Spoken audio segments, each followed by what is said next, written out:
This podcast is a member of the Place to Be Nation family. Visit us at placetobenation.com, the only place to be in your pop culture world.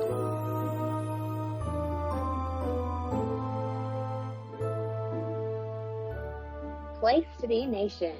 Welcome back. Boy, do we have another fantastic, or what I think is going to be a fantastic episode for you here at Bells with Books.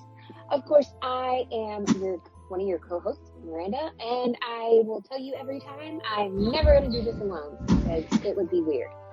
So I'm joined today by one of my fantastical, bestest friends in the world, Bianca. Hello! Hello! I almost did the Bianca again, but I was like, nah. Let's just retire that one. It'll be okay. I still find it funny when they say it. Like, I think it's funny. It's like, it doesn't sound right. Well, speaking of sounding right, if anyone wants to complain about today's episode. Yeah. Whoa. I just heard myself twice. That's the first time that's happened. Sorry if that came through on the recording. Well, I didn't hear you twice, so I'm going to say it. Okay. I'm going to say it. I am recording from a hotel room in Budapest. So I'm on an iPad with a pair of earpods. So if I sound garbled or weird, I apologize in advance. But this is how much this podcast needs. So. We will do what we have to get this to the people. Yes. People deserve it. And of course, We're going to start with our book news and social media updates. Absolutely. We don't have a lot today just because I feel like the meat of today's podcast is going to be a little bit heavy and we want to do it justice. Right. And I'll go ahead and start with that. Today we are going to be covering It Ends With Us by Colleen Hoover. This is a very heavy and intense book and subject matter. I normally am not one to advocate for trigger warnings. I think they are kind of overused at this point, but I will put it out there that this is sensitive subject matter. So if you need to come back when you are in a better headspace to listen, we will totally understand. Absolutely. But the one book update that I wanted to mention is a book called Bemused by Farah Rochin. I'm sorry, I'm not sure how to pronounce her last name. But I think it's Roshan. That could be right. But it's going to be the untold origin story of the 5 muses from Disney's Hercules tale. Fantastic. It's expected to be published January 7th, 2025. You can look up the book now on Goodreads, Amazon, your favorite booksellers, and pre-order it if you so wish. The cover is gorgeous. I'm in love with the cover. I'm agree with the cover. So the background, there's like a background and a foreground. The background is the vase, the vase that they dance on in the movie. Yeah. And then it's one of the muses is very much blown up to take up most of the cover. And then the other 4 muses are kind of in the front. Okay. But it's very, very pretty. I like it. It comes out on Jerry's birthday. I think I need to buy myself a gift on Jerry's birthday. And it is, the genre tags are fantasy and young adult, so it shouldn't be like too intense, for lack of a better word. I don't know what the word I'm looking for is. Well, I mean, I think that in my opinion, I know some people are like, YA, but in my opinion, if you're trying to take Hercules and you're doing it as a backstory to the muses from Disney's Hercules, like if that's how they're advertising it, it should, in my opinion, be more of that YA kind of ground, because if you take it to adult, it's like if you take it to true Greek mythology, that's no longer YA. No, and it's pretty, like true to Greek mythology. Like, you've read some, I know, but it's crazy. Also, I just looked up this author, and it makes sense that that's because she's writing it about the Disney story. So she is actually the author of a couple of those books, the Disney Twisted Tales. Oh, okay. I like those. So Yeah, I like those too. So it would make sense that she would be writing specifically, it's the backstory of the muses in YA form. Um, I don't think I've read her Twisted Tales. She wrote Almost There. Yeah. And Fate Be Changed. Yeah. But I haven't read those either. It looks like she's from Louisiana. She's a Southern girl. What? It looks like she may also be a romance author as well. Perfect Holiday Fling, Pardon My Frenchie, The Hookup Plan. So she's a new author for me all around. So I'll probably have Bemused as my first. And Miranda, I'll let you take the next thing on our agenda. Well, I just wanted to do a quick thank you to everyone that has been joining us over on our TikTok. I really appreciate it. I specifically did one today. I kind of went to one of mine and Bianca's mutual friends, who is my friend because of Bianca, Catherine, and I was like, hey, I would like your opinion on something. I want to make a TikTok. And she was like, do it. Here's what you should do. And I did it and I ran with it. And we organically had over 3,000 views on this TikTok. And we have a bunch of new followers. This sounds like a small amount. I understand people are going to be like, haha. But we're at 185 followers, like completely naturally, organically. Like I've not boosted anything. I've not done any promotions. Like I've just simply shared the link a couple of places and talked about it on here. And one of the big thank yous I want to give is we have two of our friends that consistently, no matter what I post on TikTok, whether it's my personal TikTok or Bells of Books, you two always like everything. And I just wanted to give a shout out to Kat and Kelly and Brittany too. But you guys, thank you. You guys are the sweetest. We have the coolest friends ever. We do. I mean, they literally, it doesn't matter. They're like it, yeah, love it, hearting it, doing it. Like, it doesn't matter what I post. They're like, I always know I'm going to get hearts from at least them. So, thank you, because I know it seems silly to some people. They're like, oh, TikTok. But, like, I actively do put a lot of work and thought into these. And, like, poor Bianca, I think I may have said this last recording, but, like, there's one that I spent, like, 45 minutes, like, crafting and putting together. And then TikTok just ate it. Like, I don't know where it went. Like, it didn't even give me the ability to save. Like, I usually can make it and then save it. It didn't even give me the chance to save it before it just ate it. So I appreciate everyone that takes the time to share them with their friends, watch them, like them, laugh at me. Those are fun too. Well, for our adaptation minute, we have a couple of things we want to talk about. Funny Story by Emily Henry has been picked up by Lyrical Media, which I've never heard of Lyrical Media before.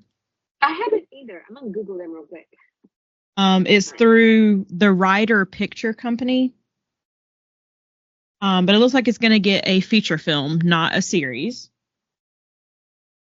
But that's pretty much all we know, is that it has been picked up by that media company. But I'm very excited about it because I love all of Emily Henry's books. I will take any adaptation news that I can get. I came across a guy on TikTok the other day that was talking about, like, his favorite reads recently. And basically every Emily Henry he read, he was like, must read, you must read. Must read, must read. And then he would, like, put a book in that wasn't Emily Henry, and he was like, it was pretty good. And then he'd put up another Emily Henry, and he'd be like, must read. Because it's going to be so good. So, it's an American independent film production company that says they're best known for producing films Bruiser in 2022, How to Blow Up a Pipeline, Mother Couch in 2023. I am not familiar with any of those. Can you repeat that? Sorry. Yeah, it's an American independent film company. Okay. And it says they're best known for producing films like Bruiser from 2022, How to Blow Up a Pipeline, also 2022, and Mother Couch, 2023. Nope. Not heard of any of them. Don't know any of those. Sorry, I don't know her. Exactly. You can't sit with us. Well, maybe they can sit with us. We'll see when they produce Emily's book, and we'll go from there. Another adaptation, The Perfect Couple by Ellen Hildebrand, is going to be adapted on Netflix. I believe this is going to be, this is going to be a 6-episode adaptation, so it's going to be a limited series. And they've already announced the cast as well. It's going to star Nicole Kidman, Liev Schreiber, Dakota Fanning. They've got other people listed here, but those are the 3 big ones that I know. Production is already in progress. So I'm thinking, because Ellen Hildebrand tends to write those like beach read type things, although I will disagree on the one that I read for an episode of ours. But I'm assuming that it will come out next summer. I think this is a mystery. Is it? I remember. I thought it was a mystery. Let me see what the book tags are on this on the Google. Yeah, romance, mystery, thriller, contemporary, adult fiction. Yeah. It's wedding season, known as the summer sight of the bride racing down the main street. Blah blah blah blah blah. I'm trying to get to like the beat of. Of course, it's in Nantucket again. Yeah. After course. Tragedy strikes, the body is discovered in Nantucket Harbor just hours before the ceremony, and everyone in the wedding party is suddenly a suspect. Well, dang, maybe I'll actually read that and enjoy it. I know, because I don't remember which one it was you read, but I remember you being like, that was just bad. And then our last adaptation that we wanted to mention was, of course, It Ends With Us. We are recording this on Sunday, October. What's today? It's August. I love. What'd I say? October. October is when I'm taking my vacation. If y'all can't tell, I really want to be on a big old boat right now. October is my favorite month, so I mean, please don't rush it too much. So today's date is August 11th. The It Ends With Us came out in theaters this past Friday. My husband and I did go and see it. Just to give some quick thoughts, because various groups that I am in, there's a lot going on right now. Everyone has opinions and everyone has thoughts, and not everyone has read the book and not everyone has seen the movie. Right. So these are just my own personal ones of someone who has read this book now probably like 20 bazillion times. And seen the movie. And seen the movie. It was a very good adaptation. It stayed very close to the book. They didn't leave much out, and I feel like they did justice to the subject matter. Okay. The things that were left out, we'll get into it. The one thing they left out were the Ellen letters. I figured they would, because that would be difficult to put on screen in the way that it's written in the book, so I completely understand why it was left out. And they treated it in the film more as flashbacks, which is totally fine. Okay. I don't feel like we really lost anything there. As to the quote, I wouldn't even call it controversy, because it's really just internet gossip and fodder, because nothing has been confirmed or anything from the cast. It's a lot of hearsay, in my opinion, and I don't know if I have a true. If you're going to talk about what I think you're going to talk about, I am having a hard time developing an actual opinion on whether I think any of these rumors hold any weight. So I'll let you explain it, but that's just my faith. To me, as of right now, there's rumors that something happened on set between Justin Baldoni, who is not only the lead actor but also the director and producer, and Blake Lively, the leading actress who plays Lily. She was also a co-producer on the film.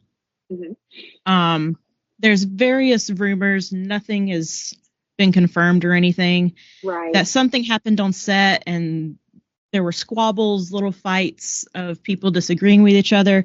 Nothing is confirmed. It's literally just internet gossip. Yeah. It's a lot of people saying, like, go ahead. It's a lot of people like, oh, well, no one is following Justin anymore on any socials to include Colleen. And then there's other people saying that this was a decision made by Justin because of who he plays in the movie, the character he portrays. They're like, well, he didn't want to bring, he didn't want, because technically he's the villain. They're like, he didn't want him to get a bunch of press because, he's the villain and this is Lily's story. I don't know if I agree with that either. And then he has been actively, like, in the hospital off and on. So I was like, a lot of people were calling him out for not participating in press. And I'm like, if you take 5 seconds to see what he's been up to, he's literally been in the hospital. He wasn't able to do the early press releases and press talks because he was sick. The only thing I will say is weird to me is that he was at the, like, opening night thing the other night that, like, Colleen and her sisters and everybody were at, and Blake was at, and the whole rest of the cast was at. He was there, and he, like, he wasn't in any of, like, the group photos. He really didn't take a picture with Blake. He didn't take any pictures with Colleen, and that was kind of weird. So I think that's added to the speculation. But I've also seen somebody that came out and kind of was like, I don't understand what they have to say bad about him. Okay, so we're not seeing him in pictures. But when he's actively been interviewed and asked about the movie, he has had some very poignant things to say in regards to the tough topics that take place. And he has very much advocated for domestic violence, essentially, and said, like, it happens too much in this world and it can't and it shouldn't, and we want people to understand that this is something that happens to a lot of people in real life. And I appreciate how he's worded it. So again, I think I go back to, I don't know if I can develop a real opinion because I just don't know. Well, and people were trying to say that they weren't talking about each other either, and I've literally have TikTok saved on my phone of them both speaking very eloquently about each other, whether it's Blake talking about Justin or Justin talking about Blake. Like, they have nothing bad to say about each other in any of the press. So it's literally just internet fodder. I'm not paying attention to it. I thoroughly enjoyed the movie. I will purchase the DVD. It was so good. Well, I will say, I don't know if you saw this yet, but I just pulled it up, and it says this weekend, because it just came out Friday, and already as of 7:51 a.m. Pacific time in America, it says that It Ends With Us has scored 50 million opening weekend. Yes. So, it beat out Deadpool and Wolverine. Yeah, which technically that's been out for a few weeks. But I also think Ryan has done a great job of, while he was, like, on the road telling people to watch Deadpool and Wolverine, he was also on the road telling people to watch It Ends With Us. But yeah, you got to support the wife. Exactly. So I feel like him, the bad rumors, people curious, because I know, you and I both know, because we're on Book Talk, we see the Colleen Hoover hate. And we'll just go ahead and put this out here. If you didn't know, Bianca and I like Colleen. We've met her. I have conversations with her sister, Lynn. Hey, Lynn. Lynn's amazing. We like Colleen a lot. And we understand she's not for everybody. And we also understand these people that are like, it is not great literature. Look, it's good literature, right? We didn't say she was, I don't know, give me like something super fantastic. She's not Leo Tolstoy. She's not Tolstoy. She's not Jane Austen. Like, we understand that, right? But it doesn't mean that people can't enjoy it. So I want to tell everyone on Book Talk, stop yucking other people's yum. But all that to say, you and I know that there are a lot of people that did what is referred to as a hate watch. They went to this because they hate Colleen Hoover books and they just had to see. They just had to see. You know they did. Well, joke's on them because it was fantastic. So. Exactly. Well, and I also tell people this when they're like, I hate watch so and such and such. And I'm like, you do know you added to the ratings, right? A hate watch rating is just as good as a love watch rating. Just throwing that out there for everybody. Well, with that out of the way, and now that we all know that you and I both love Colleen and we both love this book, we are now going to do a deep dive into this book. So like I said before, if you are not in the correct headspace or you're just having a really tough time right now. Or maybe you want to read it. Yeah, or maybe you want to read it and come back. Please take the time to do that. Real quick, this was a reread for both of us. How many times, so this was my second read. I've read this twice now. How many times have you read this? Was the second or this was the third for you? I don't remember. This was the fifth time. Fifth time. Okay. So Bianca has read this book 5 times. I've read it twice now. I want to know what you initially gave it in stars and then what you gave it on this reread. The other 5 and 5. 5 and 5. Okay, so 5 was my first one, and I read it, I think, all the way back originally when you read it. I want to say we read it at the same time when it first came out. Yeah. I gave it 5 stars then. I will say, while it is still a very good book, I gave it 4 stars this time. Understandable.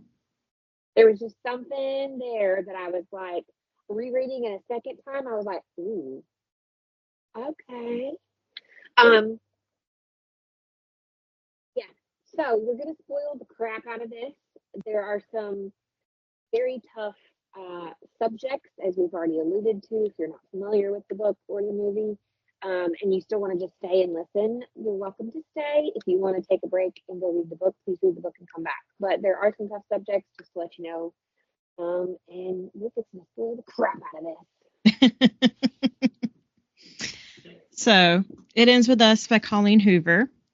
The book is split into different parts, and within those parts are different chapters. Mm-hmm. We start with our main character, Lily Bloom. Yes, her parents did hate her, I guess. She's not Miranda. But it's Lily Bloom. And yes, she's named after a flower, and her last name is Bloom. And it is not a coincidence that she also loves flowers. She has always dreamed of owning her own flower shop. The book opens with Lily on the roof of an apartment complex. She's getting some fresh air. She wanted to see the view. She's in Boston. She just wanted to take everything in. She had spoken at her father's funeral that day, and it didn't exactly go well. As she's reminiscing on her day and kind of just the past in general, a random stranger decides to join her on the roof, who is also having a bad day, and he decides to take it out on some patio furniture. He's up there kicking chairs and throwing a table. Of course, he doesn't know that she's up there. He finally notices her, and she was like sitting on the ledge, just kind of like staring out into the city. And he's like, I need you to get down off that ledge, please. Because he thinks she's trying to do something else. Which, I mean, if you like randomly realize that someone was just sitting on the ledge of a high building, wouldn't you be like, whoa, hey? Yeah, you'd immediately get friendly. Yeah, because you just don't know, unfortunately. And I don't mean that rudely, but like you don't. And so maybe that's your moment to help someone. Yep. Who knows? They share an adult recreational substance, and they start to get to know each other. He asks how long she has lived in the building. She's like, actually, I don't even live here. I live a couple of streets over, but this building had a better view of the Boston skyline. Mm-hmm. They trade names. Her name's Lily Bloom. His name is Ryle Kincaid. His sister, that's a good name. Good, solid name. His sister and her husband have bought the entire top floor of this building. He was the sister's husband. He's this huge tech guy, and he had developed some stuff when he was younger, and he sold it for a fortune. And he's basically just living off that sale. And Ryle is a residency for a neurosurgeon. He's like, I've always been confused on the medical side of things. Yeah. When you're a resident, you technically have the doctor title, but you can't practice on your own. I was confused about all of that. Okay. So when you're in residency, it usually means you're still under some sort of like, what's the best way? If I remember correctly, it's kind of like when a teacher is like trying to get tenure, but they don't have it yet. So I'm just gonna look at it. Okay, so it's your initial phase. I was right. So it's your initial phase after medical school graduation. Like, you have graduated medical school, you are like, per your degree, you're a doctor, but now you're learning on like, it's like hands-on comprehensive training within a certain specialty. So that means he has graduated, he's put in all the work, but now he is at a hospital, like specific to that hospital in residency, studying with doctors that have been doing this for like ever and ever, learning little like eccentricity. The word is evading me. That's not how you say it. Anyway, you know, the little like complicated parts of being a neurosurgeon. Okay. So you can go and practice like independently. Like, you can open your own clinic, or you can continue to work at that hospital. Like, if you're in residence and you're usually at a like teaching hospital, then you could go off and go to another hospital, or you could become the teacher. It's like in Grey's Anatomy. All the little ones running around, they're usually in residence. And the others, like McDreamy and McSteamy, they done with that. I've never watched Grey's Anatomy. Sorry. A lot of people have though. So, with that, they start to do a deep dive, and they trade what they call naked truths. I do love the naked truth part. I really did like that. Lily confesses that her dad used to abuse her mom, and it lasted her entire life. Oh. Ryle confesses that he had to watch a child die that day. Lily, horrible as a doctor. I literally cannot imagine. Because there's nothing you can do. I mean, you're a doctor, so there's a lot you can do, but there's also nothing you can do. Like, there's only so much you can do. Right, exactly. That's a better phrasing. There is only so much you can do, and I'm sure after a certain point, there's nothing else to do. Yeah. You know. Lily then goes into that she gave basically an anti-eulogy for her dad. I love the idea of an anti-eulogy. I mean, if you have someone in your life that was, not a good person. Yeah. Essentially, her mother had asked her to give up and say a few things about her father, say 4 or 5 things that she loved about her dad. And Lily got up to the stand, podium, whatever you want to call it, and said, "Here are some things I love about my dad." And then she stood there for 5 minutes in silence. She immediately fled the funeral and drove to Boston and got on this building. Well, she needed somewhere she felt peace and comfort. Yes. Ryle's next naked truth is that he admits he wants to have a one-night stand with her. Lily says no, that she's not a one-night stand type girl. Lily then says, as her next naked truth, that the first guy she ever had sex with was homeless.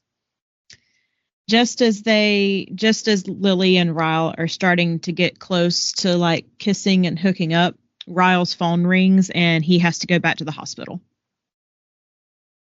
And that's chapter 1. There you go. That's a lot. It is a lot. One thing about Colleen Hoover books is that she kind of just plunges you into the middle of a story. I love that. There's no like exposition or anything. It's just you are now in with this character happening whatever's going on. If I remember correctly, and you can correct me if I'm wrong because we were there together, didn't Colleen say when we met her at that gathering, which was a really small gathering, so it was really fantastic. Anyway, did she not say something about how she writes the end of her books first? I don't remember that. You don't remember that?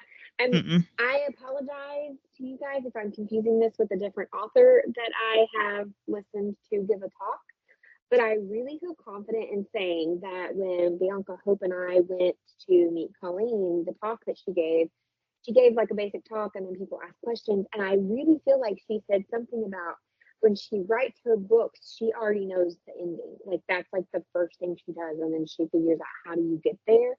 So it makes sense to me that she tells the story like she does. If that was her that said that, okay, let me just put that out there. So somebody doesn't listen to me, or God forbid Colleen finds this and goes, I never said that. So I'm just saying, I think it was Colleen that said that. And if she was the one that said that, it makes sense that her stories plot out, that you read them the way that you do. Okay. To me. I mean, it would make sense if she was the one that said that. Right. So chapter 2, we're back with Lily. She had grabbed some of her boxes when she had gone home for the funeral. Home is in Maine. She now lives in Boston. She's sitting in her apartment and going through those boxes, and she finds what she calls Ellen letters. And these particular letters, they're letters that were basically diary entries, but she wrote them as Dear Ellen. Mm-hmm. She never emailed them to Ellen DeGeneres. Obviously, she kept them as just more diary, but it was kind of an outlet for Lily to just write Ellen some letters. The particular letters that she picks up now are, they detail how she met Atlas. He had lived in the abandoned house behind her house, and he was a senior at her school. She observes him for a few days, and one day she, because they rode the bus together, she was talking to him, and she lets him shower at her house before her parents got home.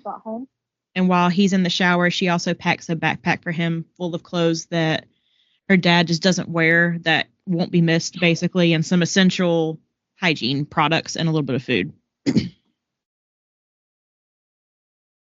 3 months later, Lily's mom decides to move to Boston. Lily had quit her job. I forget what she was doing. But anyways, she wanted to open her own. Honestly, because I don't remember either. Yeah, it's never mentioned again. But she's quit her job to open her own flower shop, something she had always wanted to do. The day that she gets her keys, she's in there. It's a very dusty old place that hadn't been kept up in a few years. A random woman just comes in and basically just gives herself a job. Her name is Alyssa. And she just kind of wanders in. She's like, oh, what is this going to be? Oh, it's going to be a flower shop. Oh. Well, it looks like you need help. Let's get started. And she just kind of starts working there. I like Alyssa. Alyssa is like the comedic relief of this book. Yeah. She is so funny. They immediately hit it off. They become very fast friends. They start working and organizing and cleaning when Lily falls and hurts her foot. Alyssa calls her husband and brother, who are just down the street at a bar, and tells them to bring a bag of ice. And lo and behold, when they walk in, who is her brother? Spoiler alert, it's Ryle. He obviously remembers her. Lily remembers Ryle. He diagnoses a sprained ankle, and she isn't allowed to move for a week. A little excessive, but okay. While she's down for a week, Lily reads more of her Ellen letters. We learned that Atlas started to come over pretty much every day after school for the next 2 weeks. They bond while watching the Ellen show. He showers. Atlas cooks a couple of meals. We learn he's very good at cooking. And we also see that most nights Lily's father would hit her mother. Yeah. Her father never hit Lily. He always, I won't say that was a line he wouldn't cross, but it seemed like, I'm trying to think of how to phrase this. I think I know what you're trying to say, but I also don't know how to phrase it. It's like he never did it, but it's not, I wouldn't put it past him if the circumstances were, I don't want to say aligned correctly, because that makes it sound like I'm condoning him abusing people, and I'm not. But I don't think her father didn't do it because he was just like, oh, well, I stopped at hitting children. I don't think that's what it was at all. No. For some reason, the physical abuse did not go to Lily. It just stayed with her mother. Now, Lily does outline that he was very aggressive towards her, like not physically, like emotionally and verbally. I think emotionally and verbally, the abuse was enough for him that he got the satisfaction from being that way. And it sounds like she was just one of those kids where the mother took the brunt of the physical so that Lily didn't have to. And that would totally make sense. I won't go into too much detail with all of that. By the way, I'm just going to leave it there. I will say, one of the things I do like about Atlas and Lily when we're reading the letters, and I remembered this from the first time, I really like the just keep swimming. You cut out what happened? The just keep swimming. How they like. Oh yeah. Just keep swimming. Because Caden and I say that a lot too. Yes. Since Ellen was the voice of Dory, that was kind of like they're saying to each other is just keep swimming. Yeah, because she introduced Finding Nemo to him, I believe. It was like one of the things they also watched after school. And Finding Nemo came out when I was a senior in high school, and that phrase "just keep swimming" like stuck with me. So I really liked that. After that week, Lily goes back to the shop. Alyssa had done a lot in a week. The shop was in really great shape. Lily goes back to her apartment. She's a hot, sweaty mess. She had just sat down when someone knocks on the door. She goes to open it, and it's Ryle. He had knocked on 29 doors in her building to find her. Oh, dear God. He couldn't stop thinking about her. He is literally on her doorstep begging to have sex with her. Okay, well, listen, while I love this book, this is one of the things that in the second read through for me, because listen, my second year fifth, this is one of the things that gave me a little bit of an ick.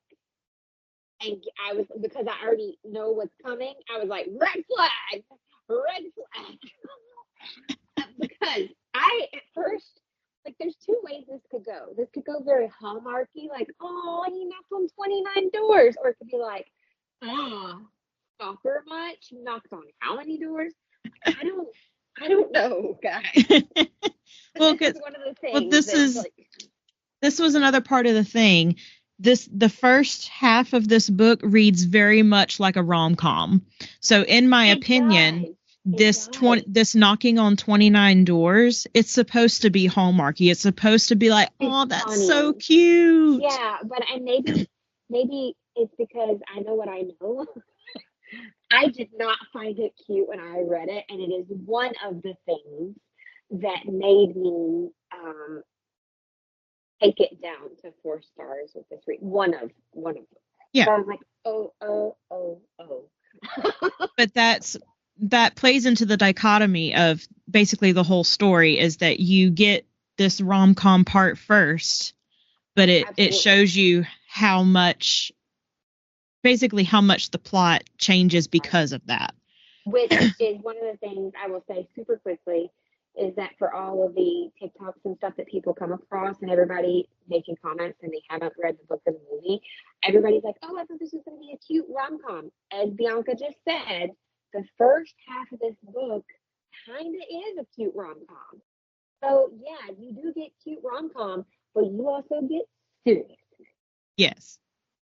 And that's the whole point. Like, exactly. The people saying that on social media, I'm like, the plot, it's literally staring you in the face. Well, also, I will just go ahead and put this out here before we get to the bad part, because we've already said what the bad part is, and if you've read the book, you already know. But not when people are in these real relationships, right? When you are in an abusive relationship, it does not start abusive. It starts rom-com and fun and sweet. It doesn't start horrific. No. So I think that's one of the things that Colleen should be praised for, in my opinion. And I mean, it's a crappy thing to talk about, and a higher percentage of the population, both male and female, have been in abusive relationships than people would like to realize. And I guarantee you, at least 1 to 2 people in your friend group, at least, have been in an abusive relationship. Yep. And they don't start great. I will be vulnerable for a second and say the one that I was in before I met my husband, it started with flowers and military balls and beautiful dinners and cute notes and, lipstick on the bathroom mirror. And it was what every girl dreams of in the beginning. But when it wasn't that anymore, it was bruises and it was screaming and it was not good. So no, they don't start they don't start beating you off the bat. And if they do, and that's different. Well, we're not going there. Yeah, no, that's a completely different scenario. That's a different scenario, but that's not what this is. And she's presenting to you the reality of what these relationships actually are. And I really appreciate that. Yep. So while Ryle is literally begging, he's still in his scrubs so you know that he had just come from the hospital or work or wherever he was. And she is covered in filth. She's a hot, sweaty mess from working at the shop all day. She eventually says yes, but asks for a shower first. As one should. Yeah, definitely. However, when she comes out of the shower, Ryle is passed out, snoring on her bed. Which I kind of I like that we didn't go. Listen, we all know what kind of books that I'm willing to read, but I kind of like that it didn't actually happen. No. It was very sweet and innocent. Right. She just climbs in bed beside him and goes to sleep. She is awakened the next morning to profuse apologies and promises that this will never happen again. And she's like, "You mean falling asleep in my bed?" And he's like, "I promise to never come begging to your door again." We have a little bit of a time jump. 53 days later, her shop opens for a soft launch. Ryle is the first customer. He picks out some lilies to be delivered to a girl. Alyssa instructs him to write the address on the card and a little note. And then he walks out the door. Alyssa goes to look at the card and was like, "This dummy wrote the wrong address. He wrote the store address." Because she doesn't know. She has no idea. Yeah, right. Yeah. They still don't. Her and Alyssa's husband, is it Marshall? Yes, Marshall. Yeah, they still don't know yet. Yeah, they don't know that they're kind of like crushing on each other, basically. And the note on it just says, "Make it stop." Which, make it stop. Like he doesn't want to keep thinking about Lily. Part of this is Ryle is very upfront with Lily, saying that he's not a relationship person. And she flat out said, "I am." Yeah, she's like, "I'm a take me back home to your mama kind of girl." Yeah, she's like, "I'm in this for the long run," and he's like, "Well, I'm not." So, I mean, they do kind of open this up with him saying, "That's not what I'm here for," and being honest, saying, "I just want to sleep with you," and she's saying, "Well, that's great, but not what I'm here for." So he wants to stop thinking about her, but he can't. The next chapter, Lily and her friend Devin from her old job. I want to point out that Devin is gay, so there's nothing going on there. They are invited to Alyssa's birthday party at the apartment where Ryle is still living. Lily is kind of prepping Devin to be like, let's just get in and get out kind of quickly. I don't want to spend a lot of time here. There's a guy I really don't want to interact with. And Devin is like, I got you, girl.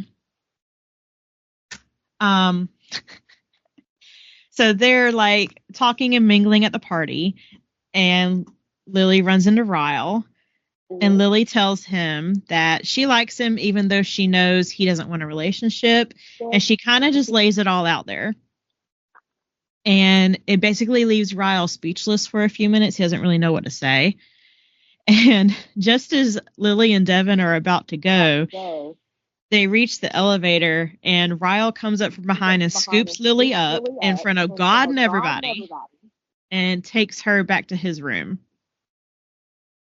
They start to make out, and stuff starts to happen, but they kind of both decide not to go there, and they literally decide to just go to sleep. The next morning, Lily walks out of Ryle's bedroom, and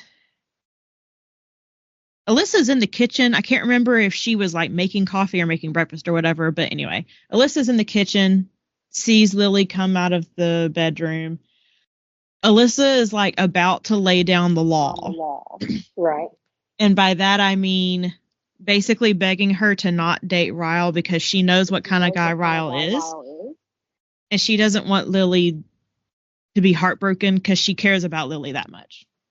She's like, Ryle, I love you. You're my brother, but you're terrible. But she knows that he typically doesn't do relationships. And she also knows about some of the things in his past that he's trying to overcome. So she's like, I don't want this for you because you're now my bestie and I really like you. And no. Yeah. Ryle kind of interrupts them, gets an attitude with Alyssa about it. And then Ryle and Lily end up going back to his bedroom, and they make out a little bit more, but nothing really happens. Let's see. Lily goes back to her apartment, and she has a roommate named Lucy. And yeah, Lucy is a very minor character. This is really the only time we see them interact. But Lucy gets engaged. Lily is, of course, happy for her, but she's also happy for herself because this means that she finally gets her own apartment. She's never lived on her own before, and with the shop opening, she feels like she's good financially to finally be on her own. And then we get some more Ellen letters. This one is Dear Ellen, and she tells the story about how she had caught her dad choking her mom on the hood of the car. This was one of the worst encounters she remembers, and Lily jumped on his back to stop him, and he threw her off, and it did end up injuring Lily, and that was the only time she'd ever been hurt. She hit her head, and her mom took her to the hospital for stitches, and Lily thought for sure, like, this will be the last straw. He finally hurt me in the process, like, for sure Mama's going to leave him now, it's all going to get better. She was incorrect. Her mom still doesn't leave him.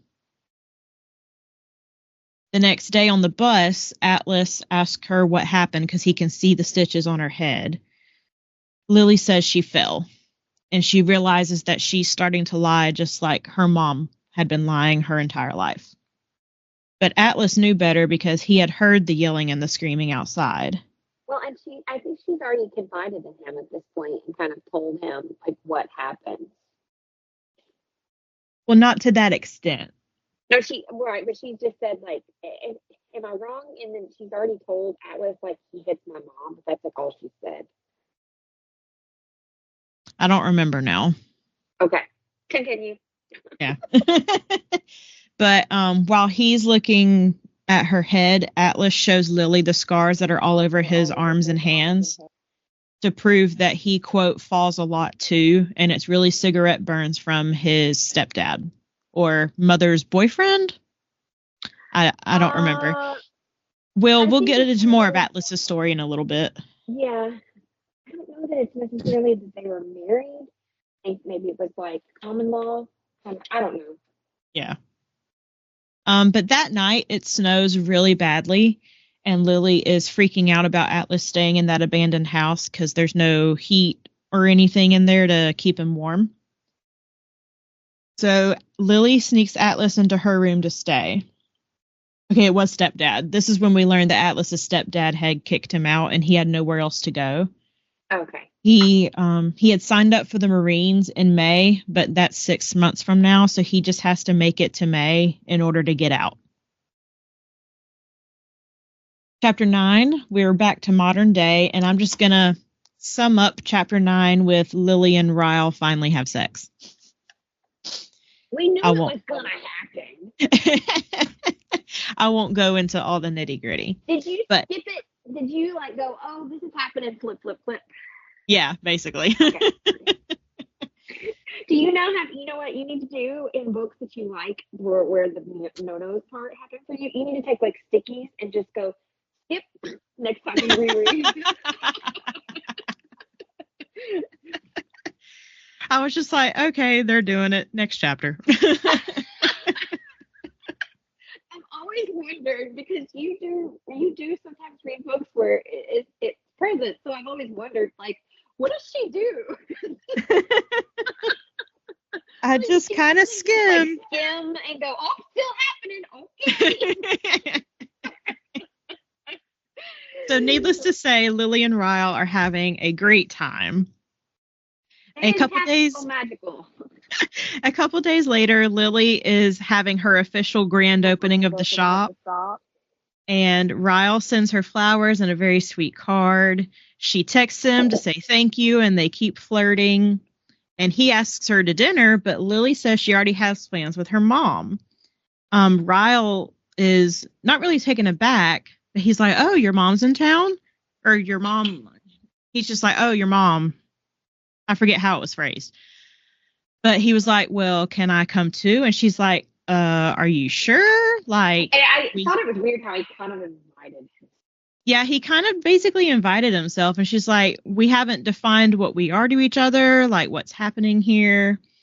But he's like, no, I really want to go meet your mom. So after work, they go to the restaurant, and her mom's name is Jenny. And she is instantly enthralled with Ryle. He's this tall, dark-haired, handsome man. He's a neurosurgeon. Like, her daughter's doing well for herself, okay? Right. I mean, if you stop and think about it for a second, I think every mother with a daughter that's into dudes, they're like, you need a neurosurgeon, or you need a doctor, you need a lawyer. You know, like, at some point in their daughter's life, they probably think that, even if it's wrong. You know, so in walks handsome neurosurgeon, you know. And he's very nice and charming. Right? So, yeah, instantly enthralled with Ryle. Ryle excuses himself to the restroom, basically after they order the food. And the waiter, or no, it's before they even get to order their food. The waiter comes to get their order, and Lily is talking to the waiter, just making chit chat, but she's been looking at her menu the entire time. And when she finally looks up to see the waiter, she literally stops talking because she realizes it's Atlas. Ryle comes back from the bathroom. Lily is just like completely flustered. She's thrown off. She hasn't seen Atlas since high school. Yeah. He left to go to the Marines. And she can't think straight right now. So she excuses herself to the restroom, and she basically has like a mini panic attack in the hallway trying to figure out what she's going to do. And Atlas walks into the hallway, and they make the most awkward small talk I have ever read in my entire life. Yeah, it's really weird. But I mean, what do you say to somebody after that many years that the last time you saw them, you literally slept together? Yeah. They were just like, hey, how you doing? What are you doing in Boston? But it's all very broken, and you can tell that there's just a lot of tension there. Yeah. And they both excuse themselves. Atlas doesn't come back to the table after that. They leave the restaurant, and Ryle orders himself an Uber. Lily goes to her car, and Atlas is actually in the parking lot waiting for her.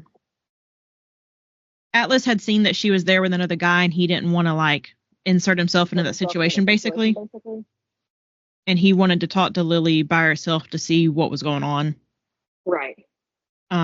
Lily's like, yeah, I'm kind of dating the guy that I was just with. Who are you dating? And he says, oh, I'm dating Cassie, I think was her name.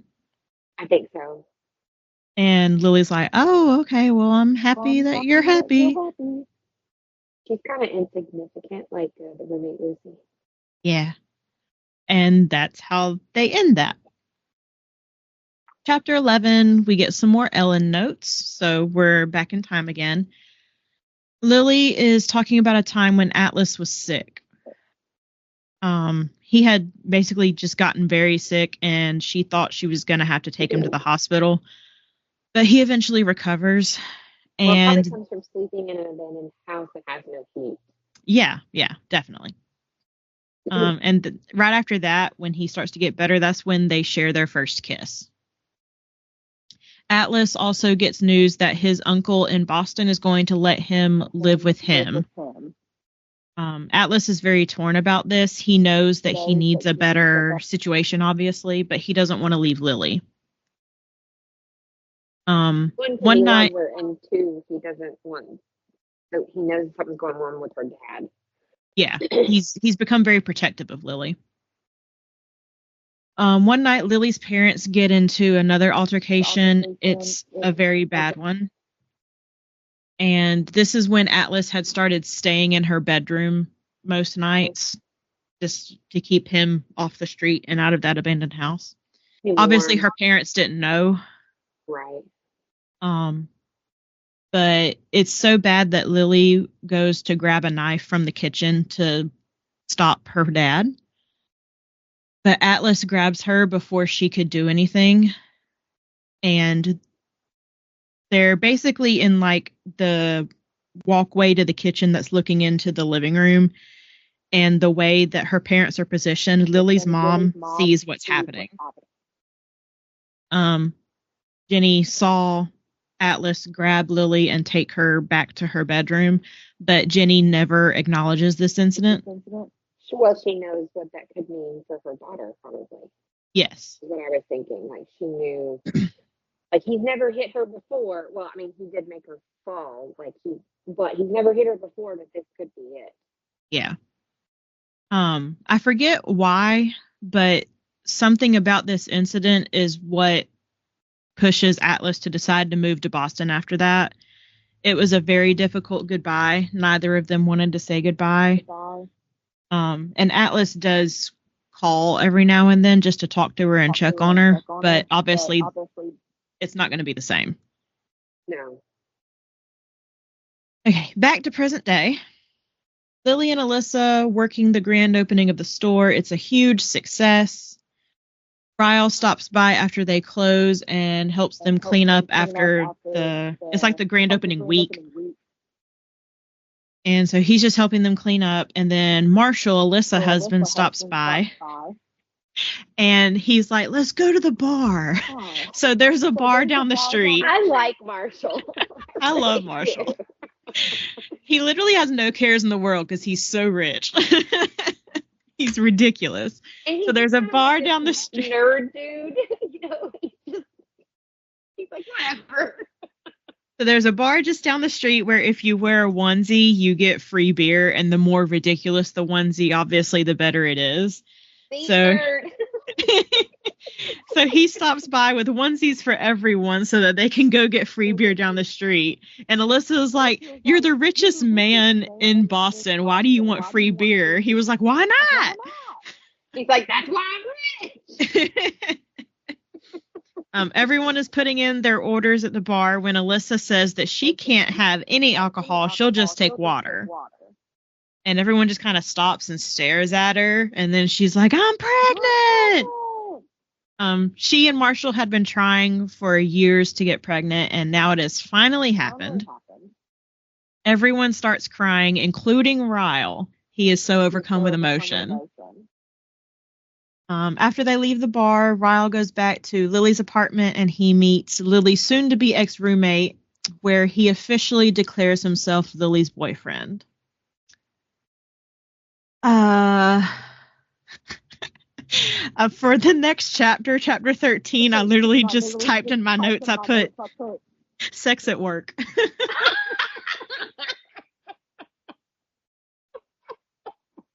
So that's when they get it on at the flower shop. I mean, I'm not wrong. Lily Bloom. You're not wrong. So, a couple of weeks later, Lily wants to make a casserole for them for dinner one night. So Ryle comes home. He smells that she's cooking in the kitchen. They pour a couple of glasses of wine. They're just having a cute little stay-at-home date night, basically. Yeah. Ryle is telling her all about a really cool surgery that he's going to have on Monday for conjoined twins. He's not nervous about it at all. He's super excited. And amidst everything that they're talking about, they forget about the casserole in the oven until it's too late. The smoke alarm is starting to go off. They're both very intoxicated, and Ryle opens the oven door, and he doesn't think to grab an oven mitt, and he touches the very hot casserole pan. Lily is trying to help and intervene, but Ryle pushes her away.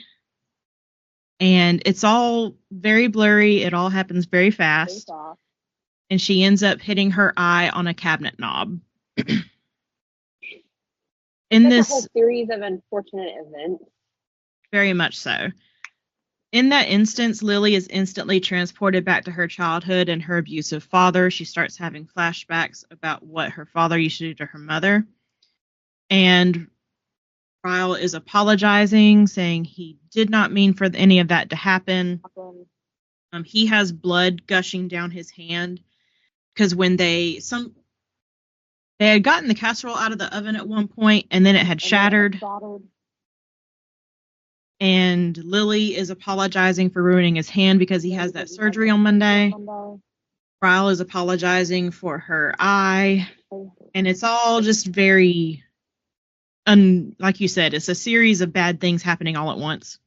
And this is one of the events where something like this happens that, like, I don't think anything malicious was, like you said, they were intoxicated. He grabbed a pan without thinking, and then, like, your jerk reaction to me is like, shit, I don't need help. And, like, you drop it, and you're like, I don't need help. Like, oh my God. And, like, it's just like a whole, like, my favorite word, sorry to folks, it's clusterfuck. That's very much this whole scene. Yeah. No one, like, Lily didn't mean to drop the pan and cut Ryle's hand. Ryle didn't mean to push her into the cabinet. Like, it just happened. Right. These is a scene that could happen to literally anyone. Yes. Like, yeah.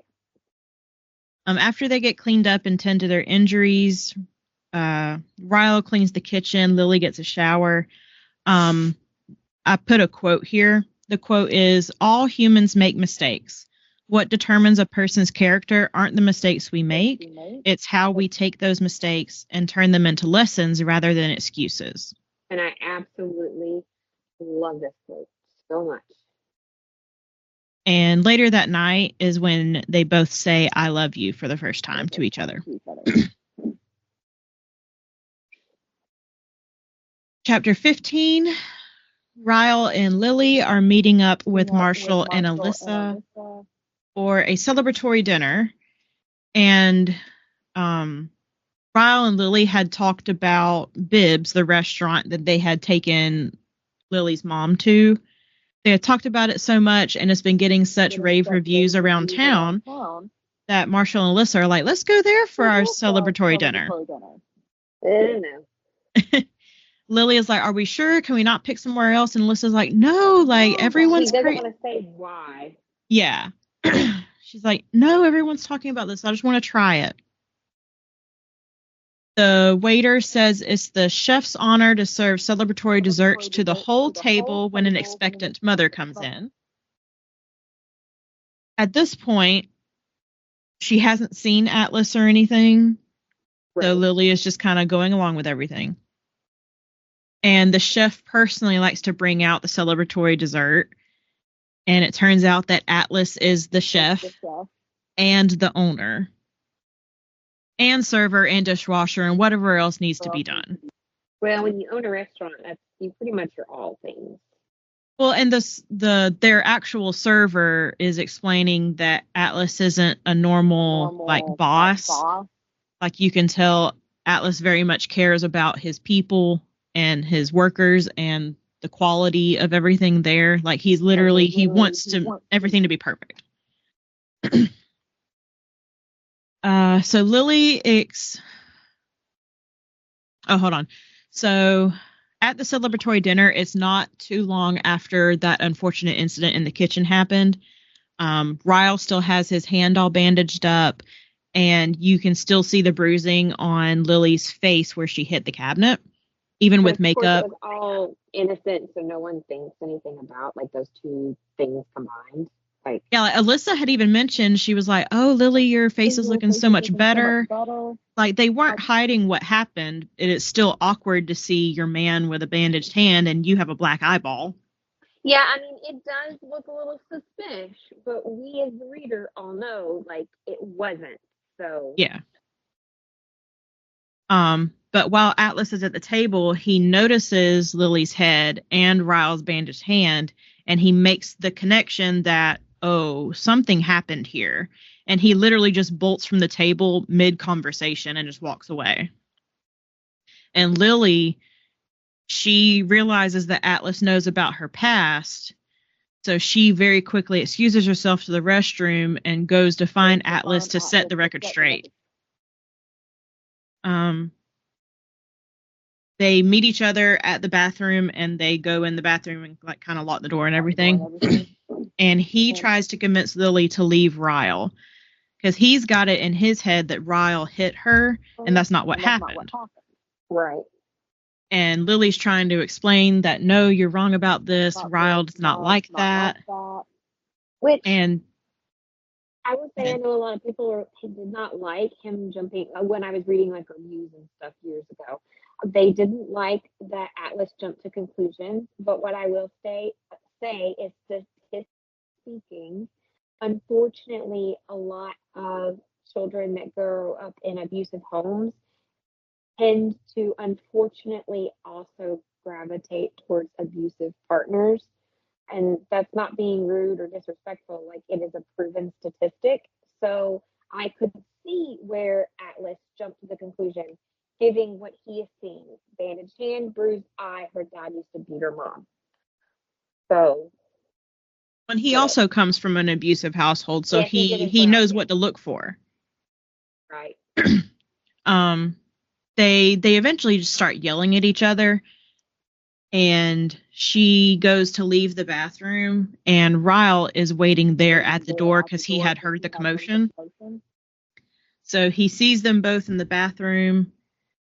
Atlas basically tries to push out of the way, but then Ryle pins him up against the wall, saying that if he ever touches Lily again, he'll cut off his hand. He also is misunderstanding what's happening. Yes. A lot of miscommunication right now. Our favorite trope, Miranda. Our favorite. They start, Ryle and Atlas get into a physical fight, and the other waiters in the restaurant have to break them up. Lily is hysterical, shouting, "Atlas, stop! Ryle, stop!" And that's when Ryle makes the connection. Atlas, this is who Lily had talked about when she was a teenager. Well, yeah, she told him. I mean, he that very first night. Like, yeah. Atlas then throws Ryle out of the restaurant. Lily follows, and she's like, "No, Ryle, listen to me. This is not what it looks like." They basically have a heart-to-heart. Ryle drives them back home, and she goes to explain what happened. I'm flipping to the page. I'm on page 201 of the paperback. Ryle says, "Naked truths, Lily. That's all I want from you right now. Can you give me that?" I nod. This is from the perspective of Lily. "Did you know he worked there?" "Yes, that's why I didn't want to go back, Ryle. I didn't want to run into him." My answer seems to release a little bit of his tension. He runs a hand down his face. "Did you tell him what happened last night? Did you tell him about our fight?" "No, he assumed. He saw my eye in your hand and he just assumed." "Why were you alone in the bathroom with him?" "He followed me in there. I know nothing about him now, Ryle. I didn't even know he owned that restaurant. I thought he was just a waiter. He's not a part of my life anymore, I swear. We both grew up in abusive households. He saw my face, he saw your hand, and he was just worried for me. That's all it was." That answer basically placates him. He feels a lot better about the situation, but they both vow to never go back to that restaurant again. Well, I'm pretty sure that technically, if we want to think about it, Ryle's probably banned. Atlas is gonna be like, no, not you in here. Like, yeah, that's true. So that next Monday, Ryle is able to perform the surgery with no issues. Lily gets an email from the Boston Globe, the local newspaper, and they want to run an article on her new store because it is so successful. Alyssa comes into her office to say that Atlas is there and wants to talk to her. Alyssa is also fawning over how very pretty he is.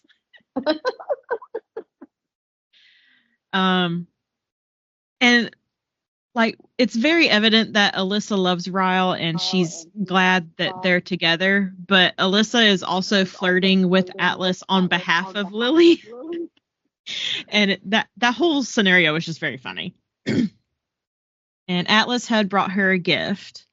I forget what the gift was, but while he's there, he writes his cell phone on a sticky note and he hides it in the battery compartment of her phone just in case she needs it. And Lily's like, "I'm never going to need this. You're overreacting." He's like, "No, keep it just in case. I really hope you never need it." After Atlas leaves, Lily opens the present and, oh, I remember now. It's a signed copy of Ellen's book with an inscription that says, "Atlas says to just keep swimming, from Ellen." Oh, yeah, that's right. Yeah.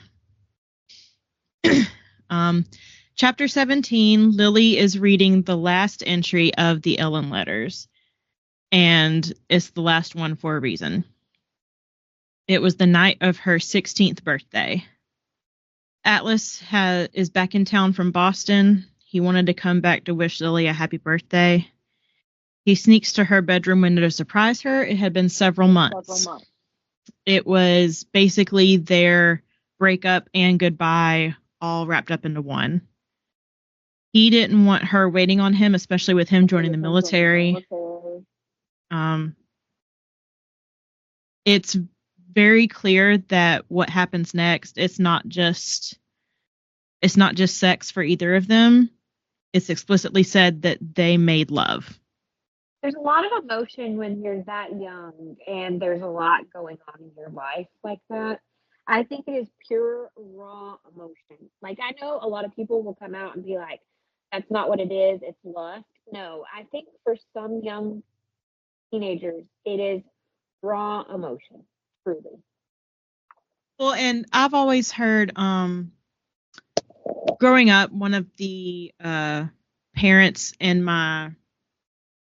of one of the kids in my youth group, who was always involved with the youth group and everything.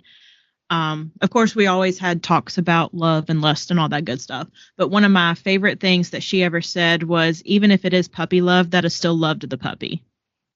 Absolutely. You know what? I wish someone, we don't have to get into traumas, but I wish someone in my church had said that, because that is absolutely correct. That is the perfect way of looking at it. It is still love. Yep. Love. And Lily says it's the best night of her life until it wasn't. since she hadn't been expecting Atlas, she hadn't locked her bedroom door like she had in the past. Her father had randomly woken up and he had heard them talking to each other. He thought that someone was in there hurting Lily. So he bursts in with a baseball bat. By the time everything was... Congratulations, Dad. One time you actually tried to protect her. Yeah. By the time he was finished and the police arrived, Atlas was unrecognizable. Her father took the credit for, quote, taking care of the homeless boy in the abandoned house next door, taking advantage of his daughter. Which is just disgusting. I don't understand why at that age, when a young lady decides, like, I am ready to have sex, that is immediately parents are like, he took advantage of her. That is, unfortunately, sometimes it does happen, but that is not what happened here. I know it's probably not what happened 90% of the time. Like, can we just... Sorry. Yeah. After this incident, the whole town was talking about it, and he was viewed as a hero. And Lily literally started counting down the days until she could get out and move to Boston herself. That was the last time she ever wrote to Ellen. When she was in college, she got a tattoo on her collarbone where Atlas always kissed her. And that tattoo was a heart, but it was left open at the top, just like it was something that Atlas had carved for her as a present. So she would always have a piece of Atlas with her. And that's the end of part 1. Yep. So part 2, Lily is meeting Ryle's parents. It's 7 months later. Alyssa has 2 more months to go in this pregnancy, and she is absolutely miserable. Yes. They are laying on Alyssa's bed. They're laying on Alyssa's bed, and they're basically just chit-chatting. And Alyssa and Lily are discussing marriage possibilities between her and Ryle. Lily doesn't know it, but Ryle is standing in the doorway listening, and Alyssa knows. Alyssa sees him and kind of prods Lily on, and Ryle interrupts and suggests that they go to Vegas right then and there. So they all head to Vegas. I do in some ways love the spontaneity of this group, and in other ways I'm like, is that realistic? Well, when you're that rich. I guess when you're that rich and you have no, like, I don't want to say commitments, because like Lily has a store and he is in residency, but like nobody has kids yet, and they do have money, so I guess you're right. Yeah. Chapter 19 is a 6-week time jump. They had gotten married in Vegas. Lily goes to take a shower because they are meeting with Alyssa and Marshall for dinner. While she's in the shower, she hears a lot of crashes and banging, and she's like, Ryle, is everything okay? And she kind of hurries out of the shower, and she comes out to find Ryle absolutely destroying the living room. He had grabbed her phone and accidentally dropped it. He was going to take it to her in the shower. And when he dropped it, the battery cover had popped off, and he found the phone number that was hidden in there. Which I just realized some people are going to be like, battery cover? Yeah, phones you could pop the battery out and like replace it. Yep. So that's what it means. Keep in mind, this book was published in 2015? Yeah, something like that. And it used to be like, even the smartphones, like you could take the back off and you could like pop the battery out. Yeah. Yeah. So, which I will say in the movie they changed it to a phone case. They updated that. So it's like, oh, like he had popped off the case and like yeah. So he hides like your SIM card thing. Like, okay, that makes sense. And that doesn't spoil anything, but that would make sense. Yeah. And he thought it was weird that this random phone number would be hidden in her phone, so he decided to call it, and he instantly recognized the voice. Which is kind of weird. Like, you've met this guy twice. How do you, like, instantly know his voice? I guess he left an impression. clearly, or I mean, maybe he's been doing interviews on TV and stuff too for Bibs, because they did say it was getting such great reviews. I don't know. Yeah, that's true. But Yeah. I just thought it was weird. That's another thing that I was like, wait a second. That's another thing that took it to 4 stars. Like, so you call this number that you find in the back of her phone. First off, wouldn't the first thing you do be like, hey, I found this number, but I dropped your phone. I'm really sorry I found this number. And like give her a moment to explain. And then she could have been like, listen, this is what it is again. I actually forgot it was back there. Like, it's no big deal, just throw it away. Like, and move forward, communication. But instead, like, he calls the number and he like immediately knows that voice. Like, red flag number 2. Yeah. And he confronts her. He's like, why do you have his number? And in the narrative of the book, you get Lily's inner turmoil of how to lay this out so it doesn't look bad to Ryle. And it's kind of conveyed that way in the movie, I'll say. Brad was a little confused at that point, and that's when I had to explain, well, in the book, you get the inner thoughts. And I was going to ask what Brad thought. I forgot. I'm glad you interjected with that. What did Brad think? Yes, no? Like, overall of the movie? Yeah. He didn't hate it. He didn't love it. He was when we got out of the movie, he was like, well, that was depressing. Well, it is. So he was just kind of indifferent, but he was supportive of you. So well, he's like us. A lot of this could have been fixed with communication. Yeah. So while Ryle is here, like asking her, like, what's happening, she's not really giving an answer. She's just kind of formulating stuff in her head. And he leaves the apartment because he knows he needs to get out of the situation. And he doesn't wait for the elevator. He takes the stairs 2 at a time. He, boys and girls, is stuck in what we call in the therapy world fawn. Basically freezes. She doesn't know what to say or what to do, so she just doesn't do anything. Yeah. She manages to head him off, and she's grabbing at him, begging to let her explain. And he knows he needs to remove himself from the situation before something happens. But in the stairwell, something happens, and she falls. It's like he is very aware of the person he has the potential to be. But what I do appreciate Colleen writing into his character is he's like, please just let me get away, because I know I can be that person. I know I can potentially end up being abusive. So I need to go cool off. Yes. But Lily isn't letting him, and this unfortunately happens. She wakes up now. Do what? She is one of those people that let's fix this now. Let's not leave it. Let's fix it. Yeah. She wakes up very disoriented. Ryle says that she fell down the stairs, and she's like, "No, I was pushed. You pushed me." Ryle is tending to the cut that's on her eye. Says that she might have a concussion, which is very possible. Honestly, that's not him lying. He could. I mean, he could. Yeah.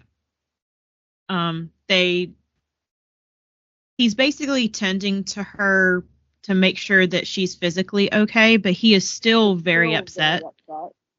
He throws the sticky note with Atlas's number on it, saying to call that number if she needs anything, since he married a liar, and then he leaves. 10, 15, maybe 30 minutes later, we're not sure how much later, Lily is still crying on her bed. Ryle comes back and asks for the truth. Lily tells him everything and then says, quote, on page 233, "I swear, Ryle, you overreacted before giving me the chance to explain. Now get out of my apartment." He did. Yeah, he did.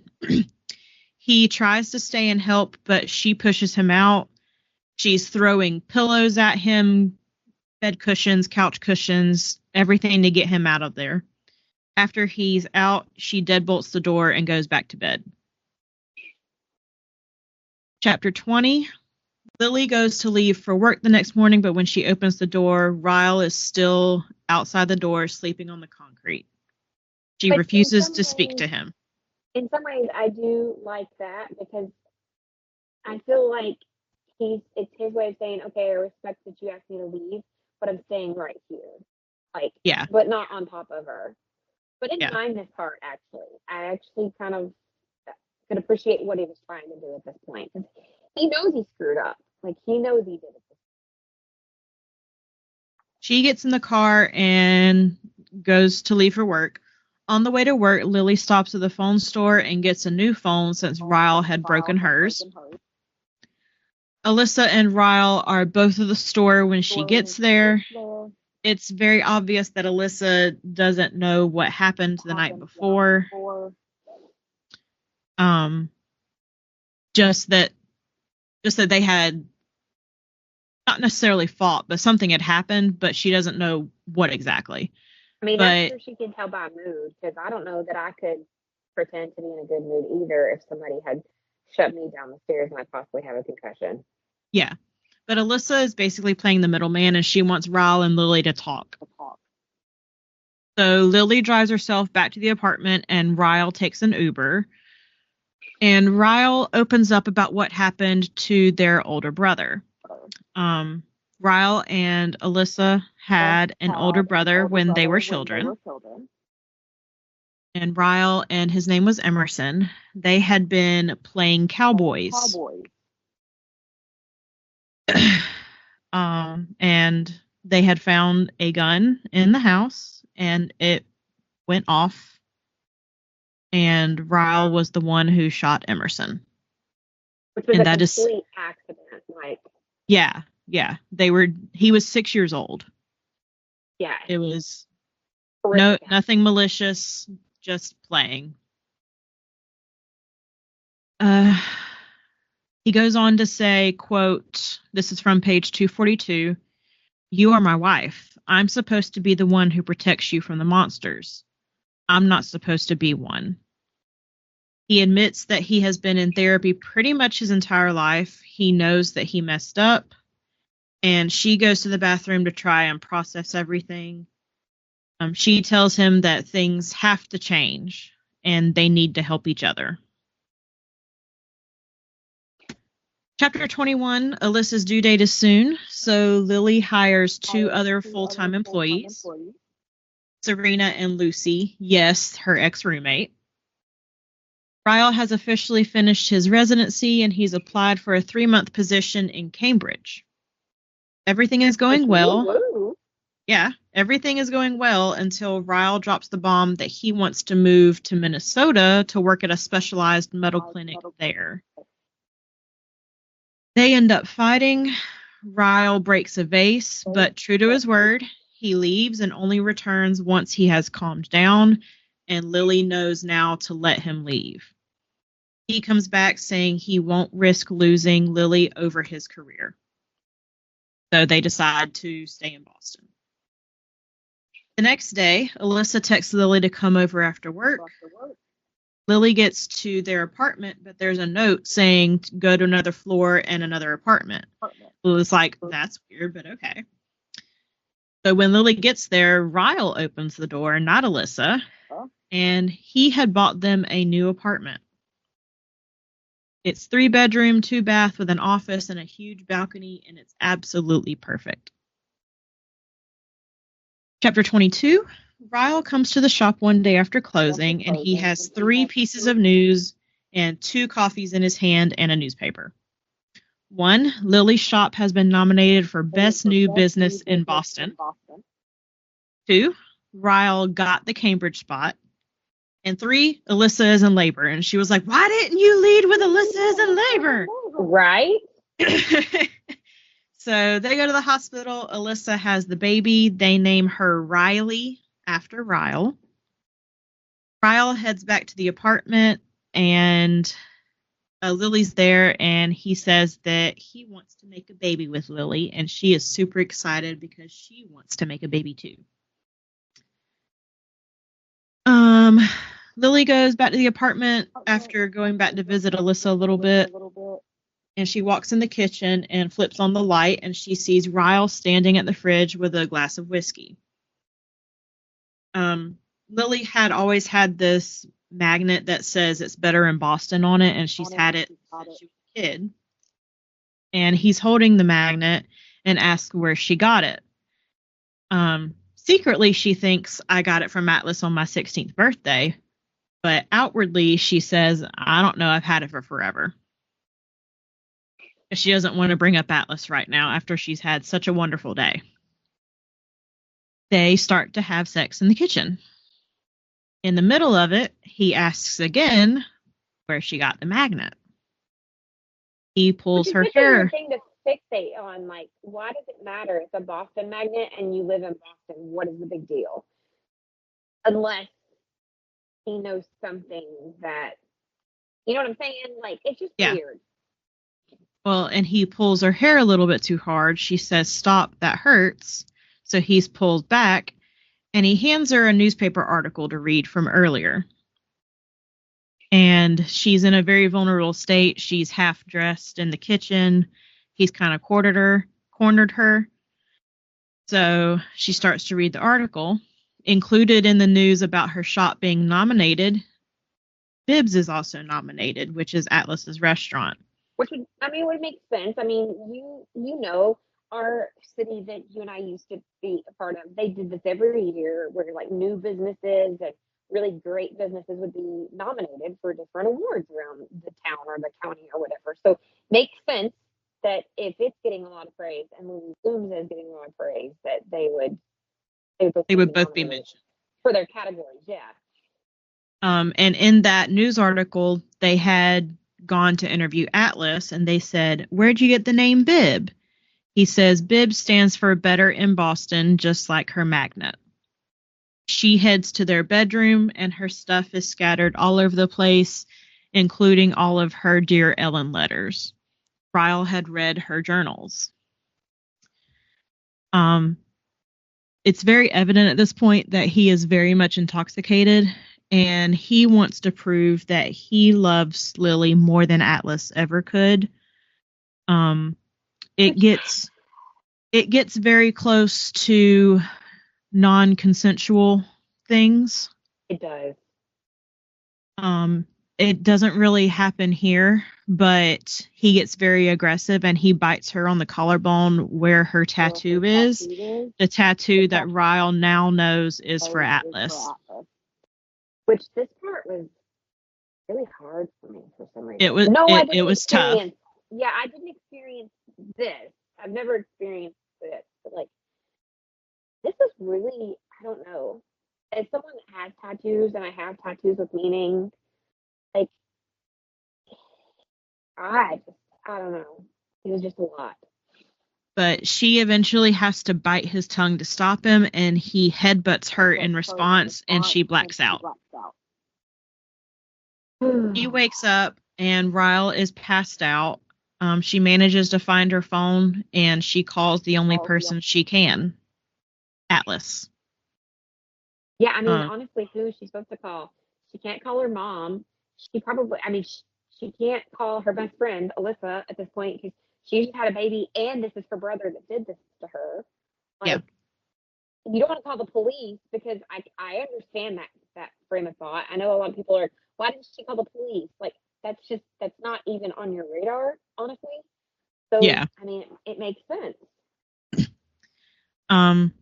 They only talk for a little bit because she doesn't want to wake Ryle up, so she texts him her location, and he takes her to the hospital for stitches.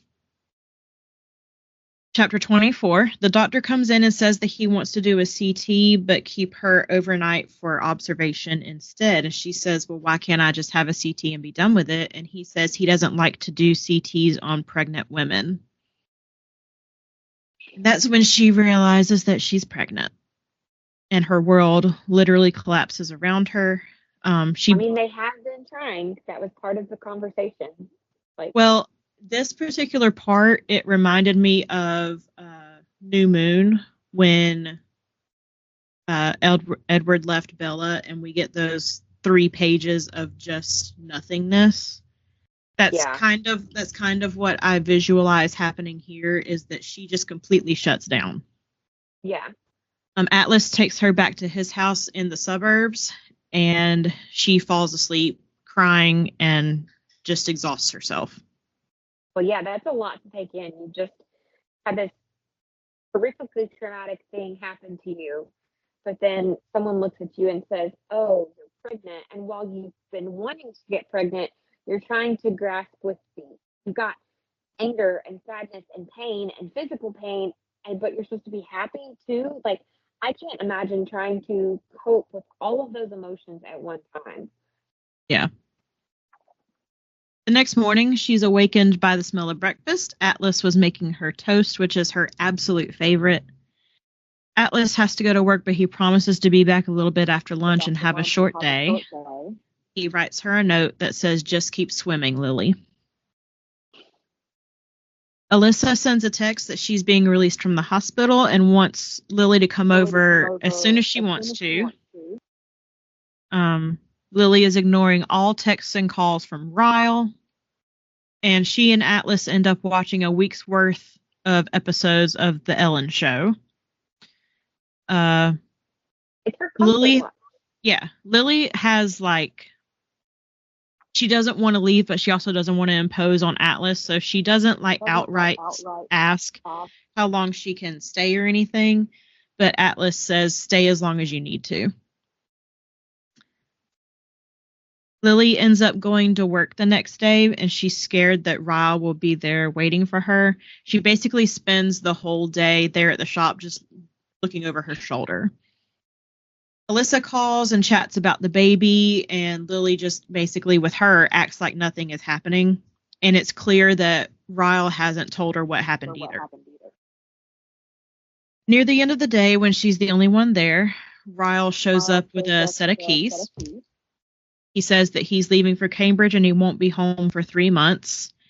He doesn't apologize or anything, but Lily says, "If you had just asked me, I would have told you the truth about the journals, but you didn't." He ends up leaving, and she doesn't tell him that she's pregnant.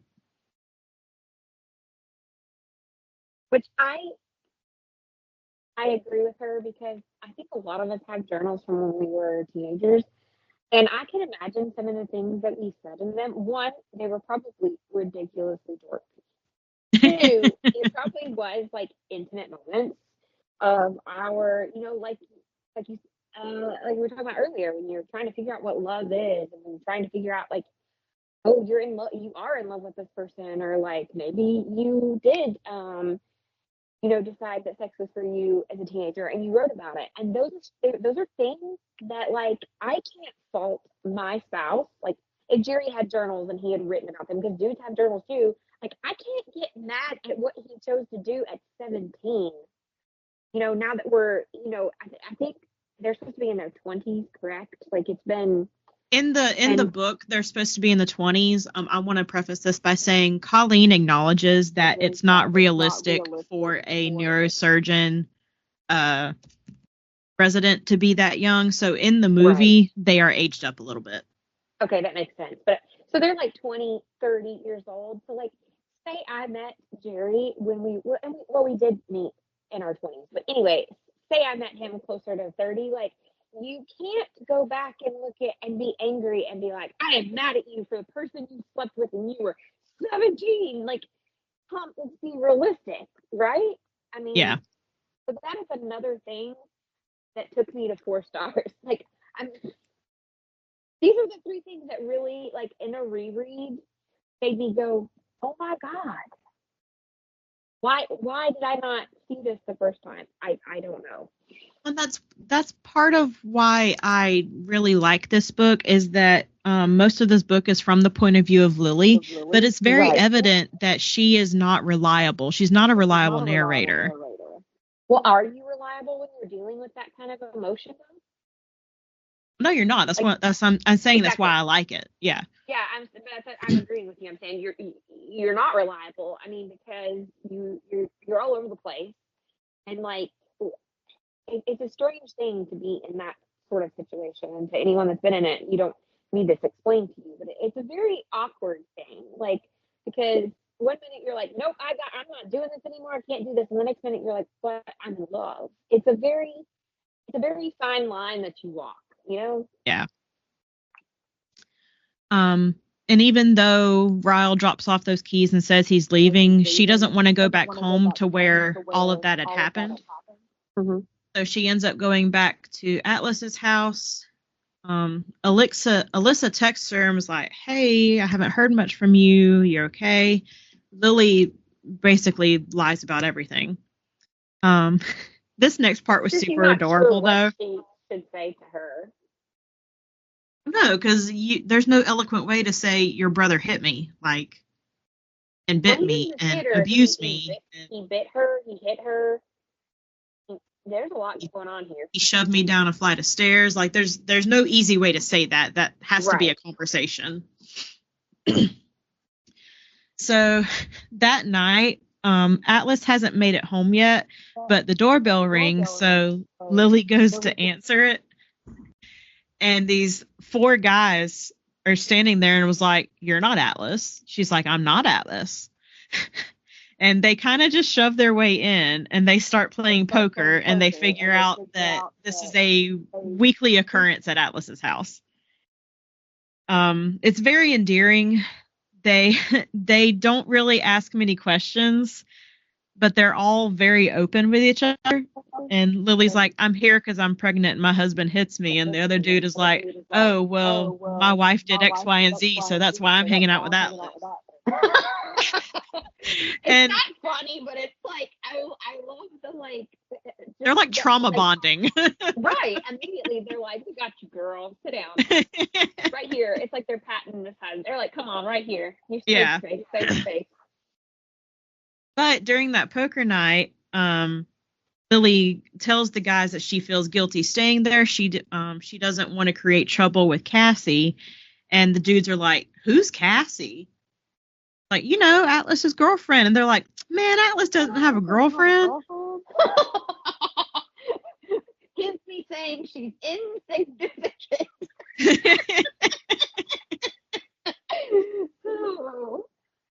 Oh God. So she kind of goes through all of these what if scenarios in her head, and she asks Atlas to drive her home that night. He says that he can be available for emergencies in the future, but they can't just remain friends. It's either all or nothing with Atlas. And Atlas's departing words to her is, "In the future, if by some miracle you ever find yourself in the position to fall in love again, fall in love with me." And they part ways. We get a time jump of 6 weeks. Alyssa wants to come back to work. Lily hasn't told anybody about what happened, and she is now 18 weeks pregnant. She's not told nobody but Atlas, and then the dudes from the poker night know she's pregnant. Yeah. Right? She's not told anybody. Okay, that's what I thought. Well, she's now starting to grow, and she can't hide it anymore. You're getting the point. For some women at 18 weeks, you're starting to have to explain what's happening. Yeah. It's like, is she getting fat or is she pregnant? You're hitting that stage. Did she eat too much for dinner? Yeah. How bloated are you right now? Alyssa asks about Ryle and how he's doing in Cambridge, but Lily's answers, they don't line up with what Ryle has been telling Alyssa. So Alyssa drags her to the bedroom and is like, "You got to tell me what's going on. Something's not adding up." So Lily finally lays out and tells her everything. They both cry, and Alyssa says, "I love my brother, and my love for my brother wants to ask you to work it out with him and stay with him. But as your best friend, if you go back to him, I will not be your best friend anymore." Which, can we just take a minute to talk about how fantastic Alyssa is? I love Alyssa so much. Yeah, I mean, seriously, she is. I don't know, because it would be so easy for her to be like, "Well, you just know how Ryle is, you need to work it out." And she very plainly said, "My love for my brother wants me to tell you to fix this. But as your best friend wants to say, girl, bye, leave. Yeah. What are you doing?" And I think that's just, it was also what Lily needed to hear. it was what Lily needed to hear, and it was also Lily needed that in her life. Like, she needed that person. She needed that wasn't Atlas, okay? She needed that person that wasn't Atlas. Because Lily is also struggling with how are we going to move forward in this. And I think Alyssa saying that just kind of like cemented everything. Alyssa vows to give her pregnancy clothes, because that's when she tells Alyssa that she's pregnant. And Marshall walks in on them talking about everything. And Marshall is sworn to secrecy. He cannot tell Ryle. Alyssa also immediately starts planning a baby shower, and Lily is the happiest she has been in weeks. We get another time jump of 2 weeks, and Lily is coming to terms with the fact that she has to tell Ryle about the baby. Just as she's walking in the door, Ryle opens it. He's home early, and he has asked Marshall to be here to keep Ryle in check should anything happen. He also sees how pregnant Lily is.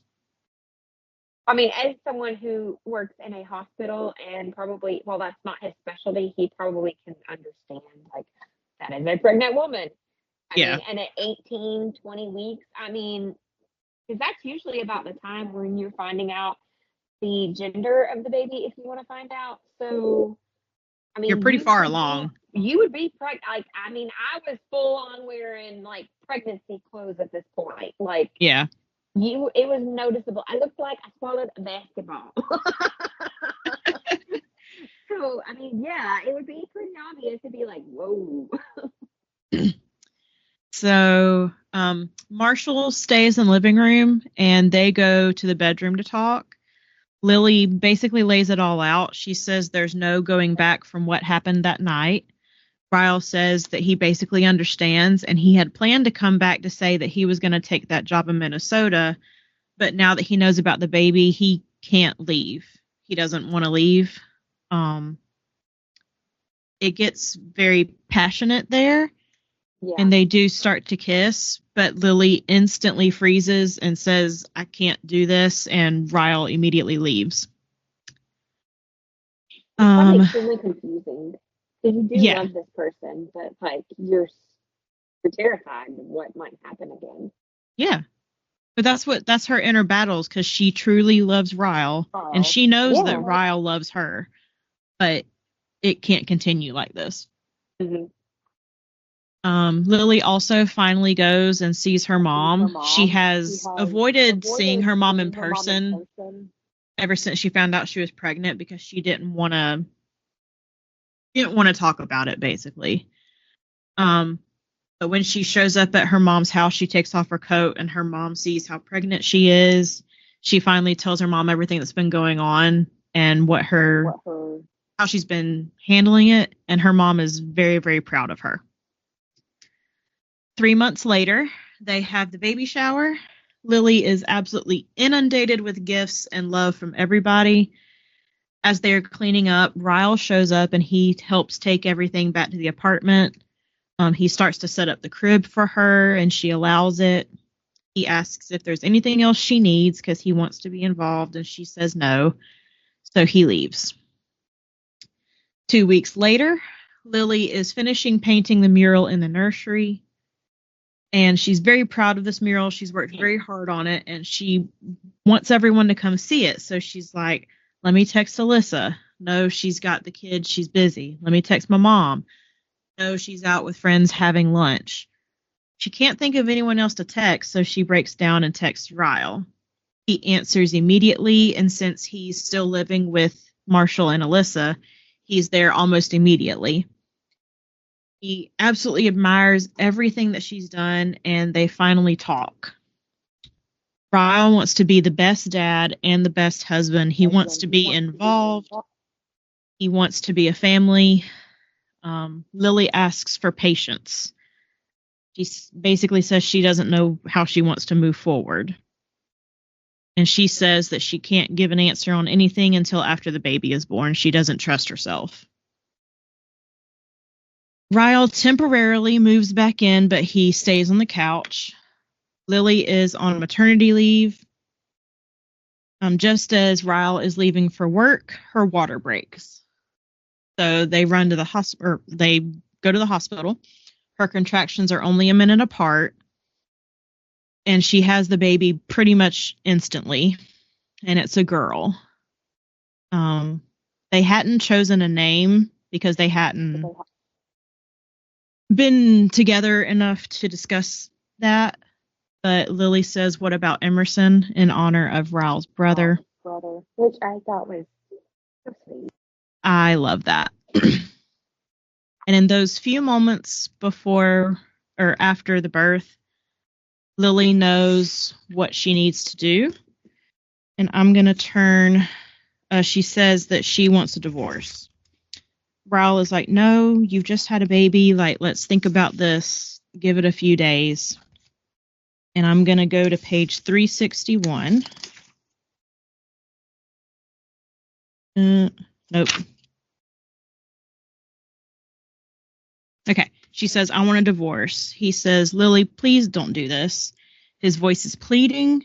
I hate that I've been holding on to the hope that I would eventually take him back. That's partly my fault, I know, but I don't think I realized that choice I was going to make until I held my daughter for the first time. Just one more chance, Lily, please. Ryle, I say gently, what would you do if one of these days this little girl, this baby, looked up at you and she said, Daddy, my boyfriend hit me? What would you say to her, Ryle? Mm-hmm. He pulls Emerson to his chest and buries his face against the top of her blanket. Stop, Lily, he begs. I push myself up on the bed. What if she came to you and said, Daddy, my husband pushed me down the stairs. He said it was an accident. What should I do? His shoulders begin to shake, and for the first time since the day I met him, he has tears. Real tears that rush down his cheeks as he holds his daughter tightly against him.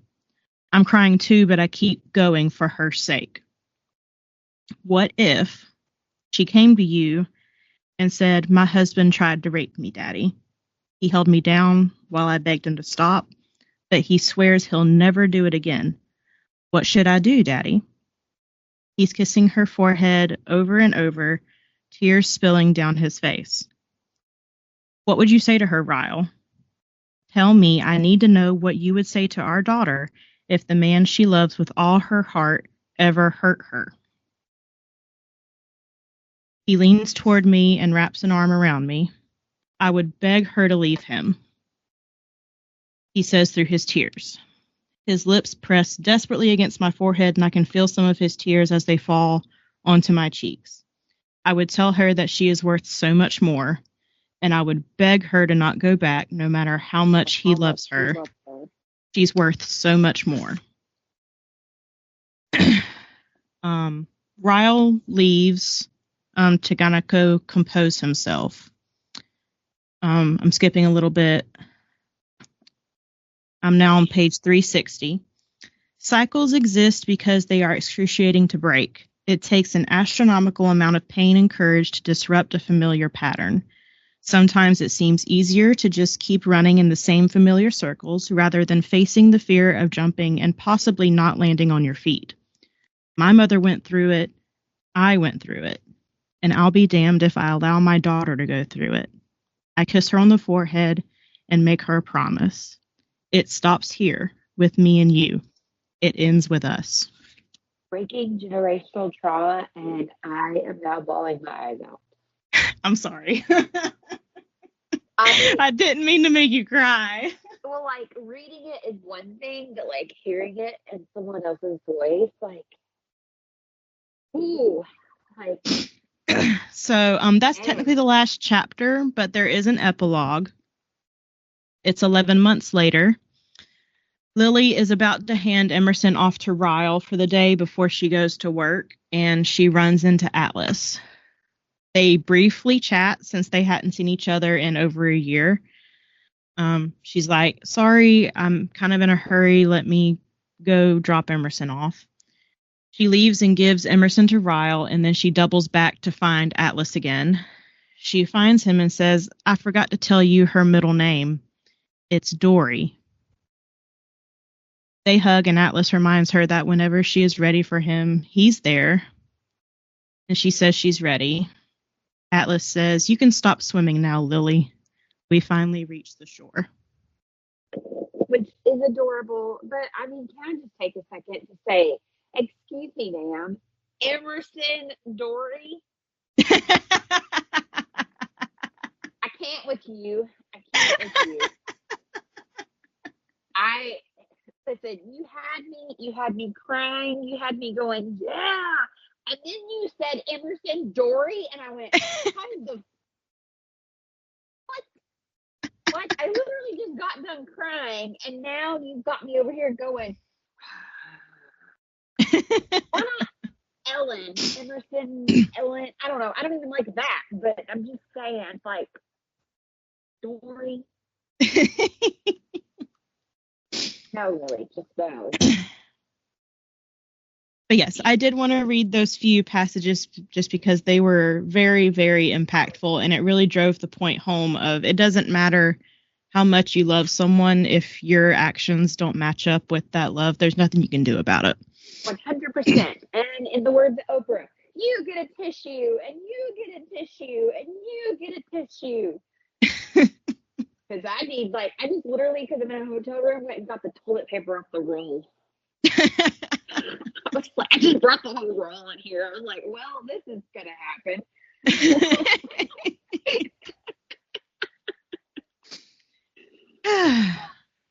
Can we just briefly talk about the,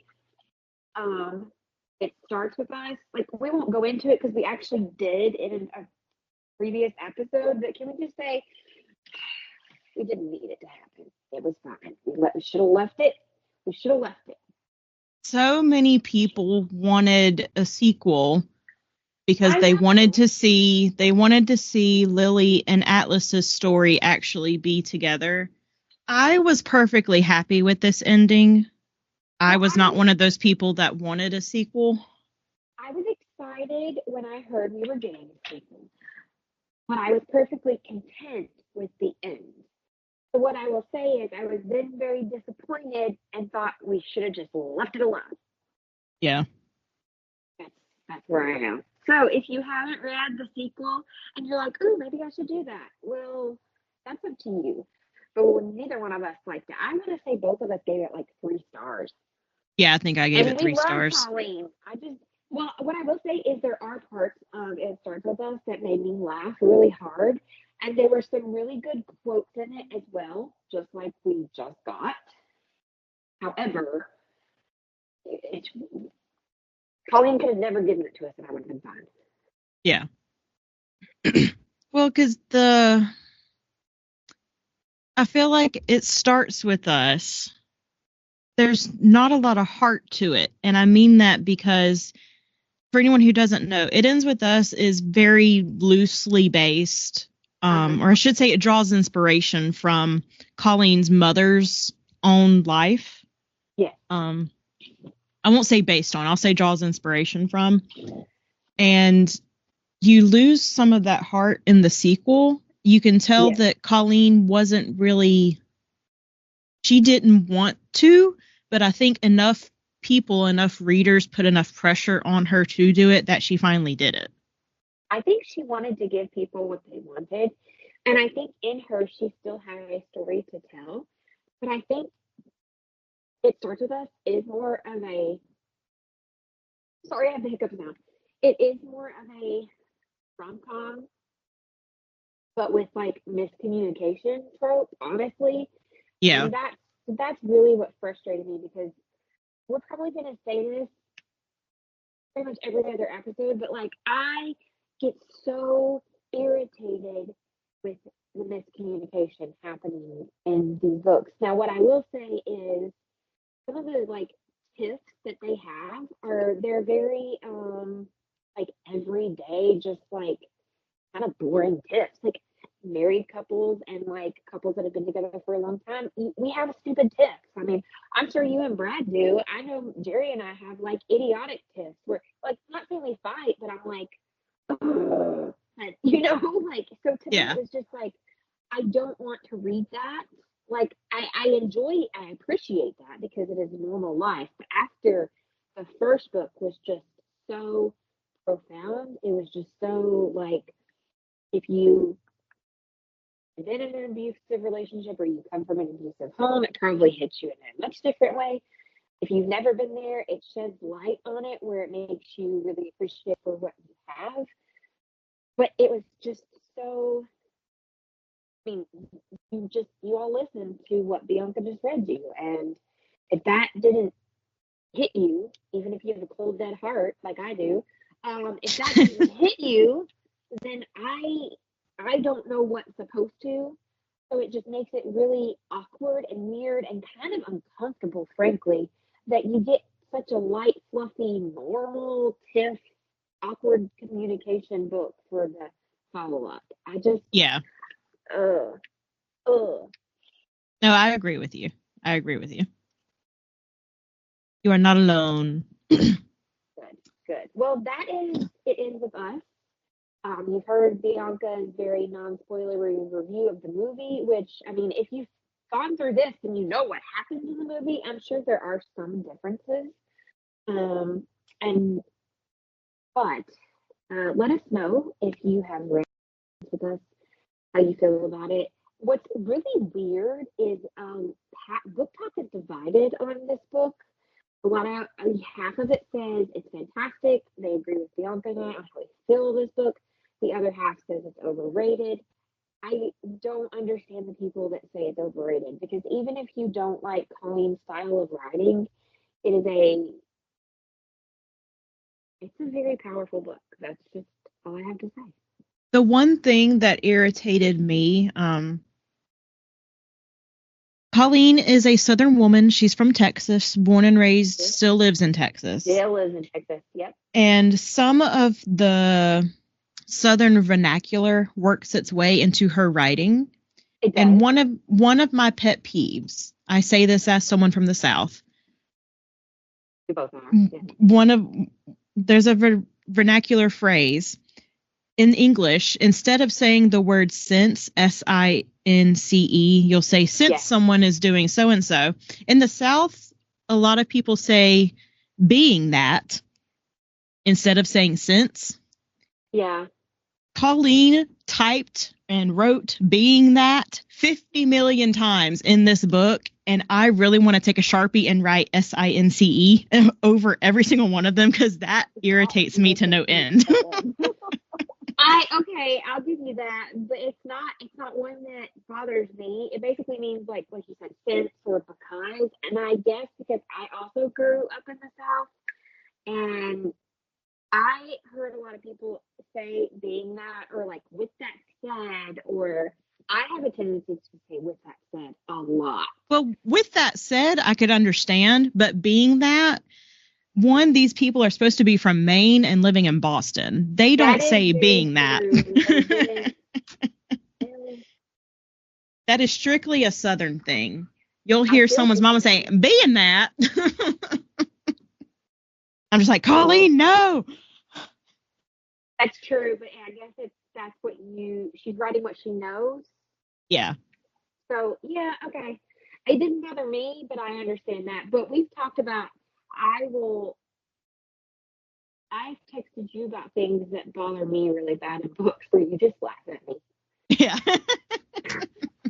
What was it last time? It was where one of the main characters was with Korean, and then the narrator couldn't even properly pronounce some Asian dishes, and I was like, I was so irritated.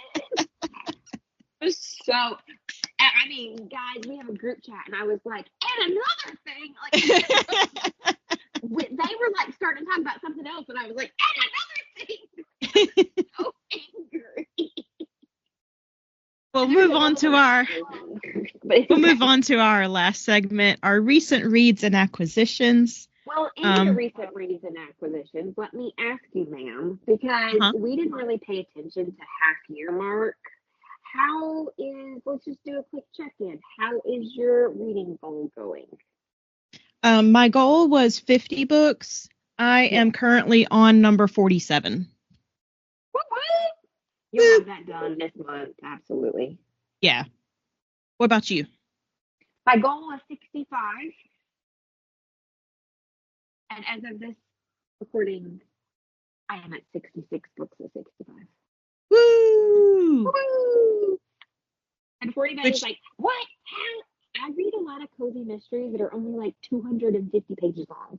I was about to say, you read short books. I've read a lot of chonkers this year. You have read a lot of chonkers this year. I started my year with some chonkers, and I've got a chonker that like I've been reading in parts. I have read some bigger books this year, but this past month I read a lot because I was reading like the whole series, and a lot of those were only like 289 pages, and a couple of them were like technically novellas that were only like 100 pages. So that's how everybody's like, how did you read 17 books? And I was like, well, technically this one was only like 100 pages, and this one was 280. And so I just counted. I've read 7 books that were either 600 or close to 600 pages. In your 50 something, or I'm on number 47. 47, sorry. Yeah. I would have to go back and check, but you said over how many pages? They're either at 600 or just below 600. That's pretty impressive, which I had a few because I did the Crescent City series this year. You know, that was one that I had not read yet, and all of those are a significant amount of pages. And then I'm working on my reread of Throne of Glass. So there's a few in here, and then currently I'm still, and I know you're like, Meredith's been reading this book for 3 months, and I have been reading this book for 3 months, but that number 1 Mayfair Witches. Yeah. That thing is a chunker. It's like 1,250 pages. Is it? She got a lot. Yes, she got a lot to say. I'm looking that up now. Mayfair. I thought those were like individual books. Mm-mm. Oh, okay. Mayfair Witches book 1 is called The Witching Hour.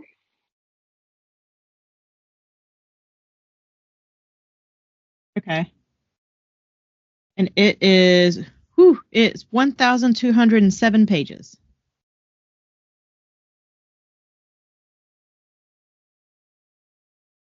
Did I lose you? Oh, there you go. Okay. No, you didn't lose me. I sighed really large because I'm a huge Anne Rice fan, but there are some things I have Marcoed Sabrina a couple of times and been like, ma'am, if this thing happens one more time, I will officially finally DNF the second book of my life. Okay, well, I'm putting down The Witching Hour by Anne Rice for the show notes. Is there any other books you wanted to mention? Oh, I haven't really acquisitioned anything. That is recent read. My other recent read, I'll just give a quick, if you're into cozy mysteries, especially paranormal, I would like to highly recommend the Beechwood Harbor Magic series. Sorry, that's a tongue twister. By Danielle Garrett. It's the one that I mentioned, like they're super quick reads. I really recommend it. When there's like a kind of sort of, I'd say spin-off, because there's some character bleed over from this series and it takes place in the same town. I have only read the novella that goes with that one, but I'm looking forward to that one as well. She's really funny. Most of the stories are predictable, but I find comfort in that. I know a lot of people get angry. Oh, well, at least in my cozy groups, I've heard a lot of people be like, it was predictable. But I think that's what I like about cozies is it's just comfort, and the characters are really fun. It is paranormal. So I would highly recommend that one. So I guess I did kind of acquisition those because I didn't have them prior to this. And then the only other thing that I read is I texted you about the Mrs. Parrish because I asked if you had read it. The what? The Last Miss Parrish by Constantine. I read the prequel to that, and actually it is on Kindle. So at first you were like, it's only on Audible. It actually is on Kindle. Okay. I really enjoyed the prequel and the first book to the Miss Parrish series. Well, I don't know, that prequel, 3 stars. I hate the main character. She's something else. I don't think you're supposed to like her, though. I really don't. And the official first book, The Last Miss Parrish, is told from 2 different points of view. And when you get to the second woman's point of view is when it turned around for me, and I really enjoyed it. And I think you told me you had not read it. No. I think you would like it, but I would be surprised. I mean, I'd be interested to hear, rather, if you do choose to read it, how you feel about the first woman, and if you end up being like, I don't like this, you know what I'm saying? Like, I don't know, because I was very close to being like, I have to give this up. I can't do this. And then I stuck it out and got to the other woman's point of view, and I was like, holy crap. Well, because I read the next Mrs. Parrish, the first one. Oh, the first one I was read The Last Mrs. Parrish. Oh, okay. Well, I read that one then. Oh, okay, you did then. Okay, so you know what I'm talking about? How the first part is told by I remember it. Yeah, I remember it being in parts. Hold on, Now I'm confused. Which one did I read? It says you have read it. I'm looking on Goodreads. Okay, so yeah, that one, when I was reading the first half from the Amber Girl, I was about to call her something, but you can't do that because I think it's a spoiler. I don't. Anyway, it's Amber and Daphne, and when I was reading the Daphne part is when I was like, okay, wait, I do like this book, and then I was like, oh wow, this changes everything. Yeah. Part of it I saw coming. The part about the husband. Oh yes, the part about the husband I texted you about. I'm being vague, but that was the part I was like, saw that coming. There was a bunch of other stuff when you get to Daphne's section that I was like, holy crap, like, I did not see that coming. So, and then I guess in book 2, they end up having to, like, come together. So I'm very interested to see where that goes. Oh, okay. Yeah, I haven't read the second book, which is the next Miss Parrish, but I'm very interested in that one. It kind of, from my understanding, it picks up where it ended. Remember where it ended? Vaguely. I'd have to do a like a synopsis somewhere. I don't want to. Yeah, don't spoil it. Yeah. Spoil it. So when we get done recording, I'll remind you. And it basically the next one picks up from there. Okay. Okay.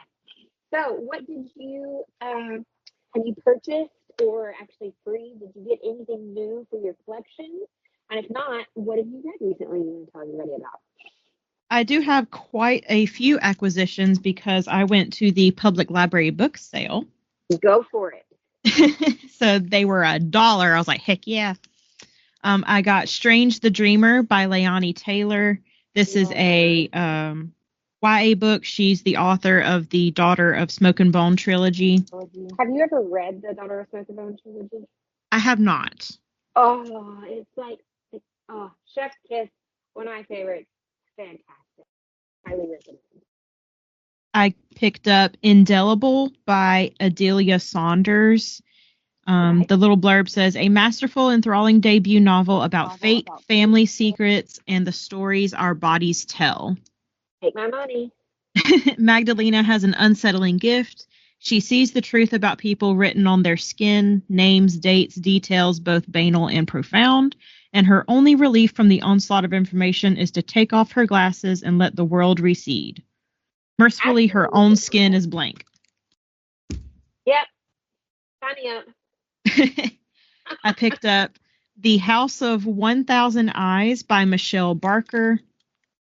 This is about life in East Germany in the early 1980s. I was like, yes, I want to read that.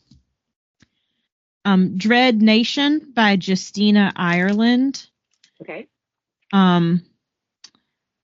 This is like a zombie take on the Civil War. Oh, okay. I think I've heard someone else talking about this, but it was the first time I'd ever heard of it. Yes. I picked up Splendors and Glooms by Laura Amy Schlitz. This is a Newbery Honor book, so it didn't get the award, but it got the honor. The Master Puppeteer. Gaspare Grazzini is so expert at manipulating his stringed puppets that they appear alive. Claire, the only child of a wealthy doctor, is spellbound by Grazzini's act and invites him to entertain at her home. Seeing his chance to make a fortune, Grazzini accepts and makes the splendidly gaudy entrance with his caravan, puppets, and 2 orphaned assistants. Some other stuff happens, and it's actually quite a long book for it to be a children's. I think this is supposed to be a straight-up children's book, and it's almost 400 pages. I've noticed, is it considered middle grade maybe? Because I have noticed, like, there are some pretty long, like, middle grade books. Yeah. And then my last one is The Last Voyage of Poe Blythe by Ali Condie. She's the one who wrote the Match trilogy. Mm-hmm. And the little blurb on this is, who do you become when you have nothing left to lose? There is something Poe Blythe, the 17-year-old captain of the outpost's last mining ship, wants far more than the gold they tear from the Serpentine River. Revenge. Interesting. So those are the ones I picked up at the library book sale. Everyone go support your local library, go to their book sales, check out a book, do all the good things. Some recent... Go ahead. You can get a library card, like maybe if you don't have a local one, find the best one in your state, sign up for a library card, and use it for Libby. Libby Overdrive, any of those. There you go. Yep. Some of my recent reads that I want to shout out. I just finished this one today, Yellowface by R.F. Kuang. This was a very, very poignant book that if anyone else would have written it because of the current social climate that is permeating the U.S. right now, if anyone else had written it, they would have been labeled racist and would have been laughed out of the book world. But since R.F. Kuang is of Chinese descent, she gets a pass on this, which is great because the story and the narrative needed to be told. Didn't she give an interview that you shared with me on TikTok about writing? I did. It's yes. Fantastic. I'm gonna find it and repost it to our Bezel Books TikTok because I really feel like it's something the narrative itself is about pigeonholing authors and dictating what they can and cannot write, which I do not agree with. And I'll leave it at that. And R.F. Kuang writes this very beautifully. Another one is A Cuban Girl's Guide. I'm typing this while I say it. A Cuban Girl's Guide to Tea and Tomorrow. This is another one I was super interested in. It was adorable. If anyone needs a cute, I would probably label it cozy. Like there are some sad moments, but overall it gives you warm fuzzies and everything. It is a cute, cozy summer read. It's about a girl who is graduating high school, and I won't say why, but she is basically forced to go spend her summer in England with her aunt and uncle. And she's only ever lived in Miami, and she loves Miami. She's missing Miami. She misses the weather. In England, she's wearing sweaters in the summer, and she's like, this isn't right. I have been torn from my home. And she's also a baker. She loves to bake. She loves to cook anything and everything in the kitchen. It just gave me all the warm fuzzies, and I gave it 5 stars. That is A Cuban Girl's Guide to Tea and Tomorrow by Laura Taylor Namey, I want to say. Let me click on it real quick. Yes, Laura Taylor Namey. And that was a Reese's Book Club YA pick as well. Let's see. I did finish the Book of Doors. I think I talked about that on our last episode. I loved it. If you want a good fantasy, well, I won't say fantasy. I would say more magical realism because it is set in the real world, but it has fantastical elements. I think that's still kind of classified as fantasy.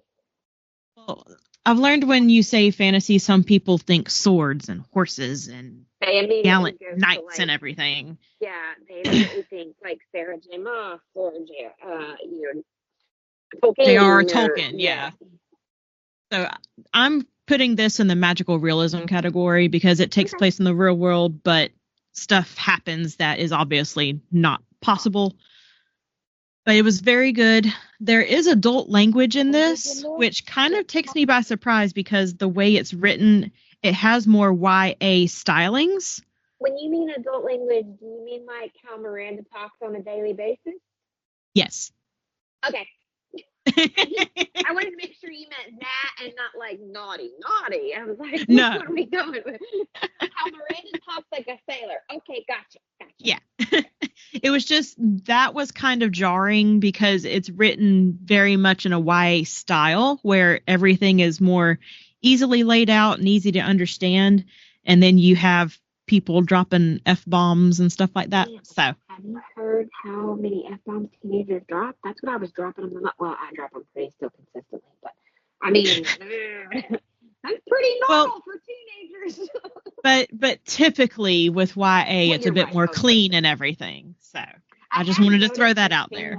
There seems to be like a new branch of YA that is, because if you remember back at the beginning of the year, I got arcs to review of YA books. And if you remember, I told you there were some like heavy stuff and heavy language and a lot of bad things happening for it to be a YA book.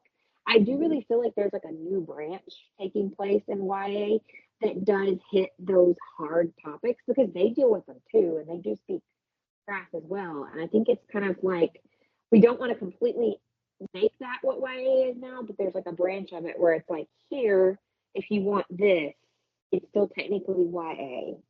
Well, let me say this. This book it's not YA. I think I've confused you. It's not YA, but the style of it reminds me of YA, and that's why it threw me off.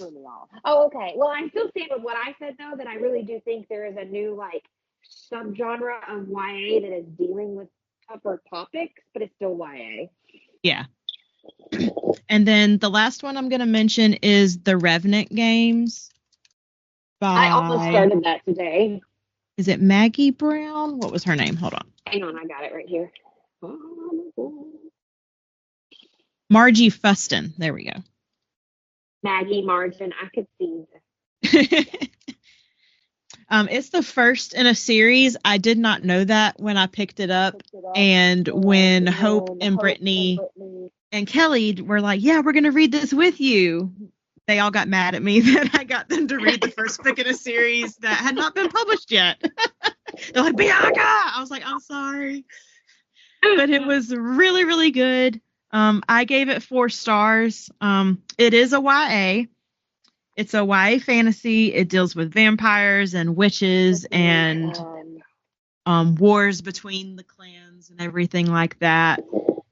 It was really well done. I am anxiously awaiting book 2 that I don't even think has been announced yet. So my bad, guys. I apologize again.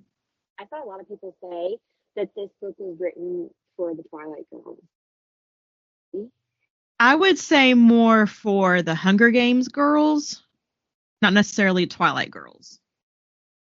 Okay, maybe that was just someone that really loved Twilight that somehow loosely compared that. I just saw it on a TikTok, and they were like, if you love Twilight, this is for you. And I was like, I just love vampires and witches in general. I was like, it does have vampires, but it is nothing like Twilight. Good to know. That's like saying Dracula and Twilight are the same thing. It's not. Well, I mean, depending on how you look at it. I'm just kidding. No, I was already like poised to read it, like ready to go because of you. But then I just like was scrolling as one does, and the girl was like, "This was written for the Twilight Girls," and maybe I didn't understand the message she was trying to convey, but I was like, "Oh, okay." Yeah. So those are the recent reads that I feel like mentioning that I think other people would also enjoy. I, of course, read other ones, but if you want to see a comprehensive list of monthly reviews, check out our Instagram and TikTok, because Miranda does a really good job of doing graphics and giving star ratings for both of what we read. Mm-hmm. I'm So going to start also doing Bianca, as you guys know, makes a fantastic list that goes in our show notes with all of the books that we mentioned. But to go along with that, like the day after the episode airs, I will be making a TikTok with all of the books that are mentioned in the episode as well. Woo! So follow us on Instagram. We are Bells with Books Podcast. You can find us also on TikTok as well. You can follow me on Instagram. I am at Stylin' Freak. And you can find Miranda. If you type in Mom's a Nerd, she'll pop up pretty much anywhere. And it's the same for both of us on TikTok. If you yes. I have started spending more time on TikTok, so please come follow me there. And I just want to put this out there. If you or someone you know needs help or wants to speak with someone today, if you are in the U.S., there is a National Domestic Violence Hotline you can call at 1-800-799-7233. Or you can text BEGIN, that's BEGIN, to 88788. And of course, there is a European Union hotline as well. I don't currently, I tried to Google the number for you. Please check it out because it may vary by EU country, but per the EU Commission, they are doing their best to prevent violence, and they do not stand for it, both men and women. If you are in the EU, please dial 116-016. Or if you can get out safely, please do, and find a meaningful shelter. On that note, as sad and as horrible as it is, we appreciate you being here. We hope you're safe.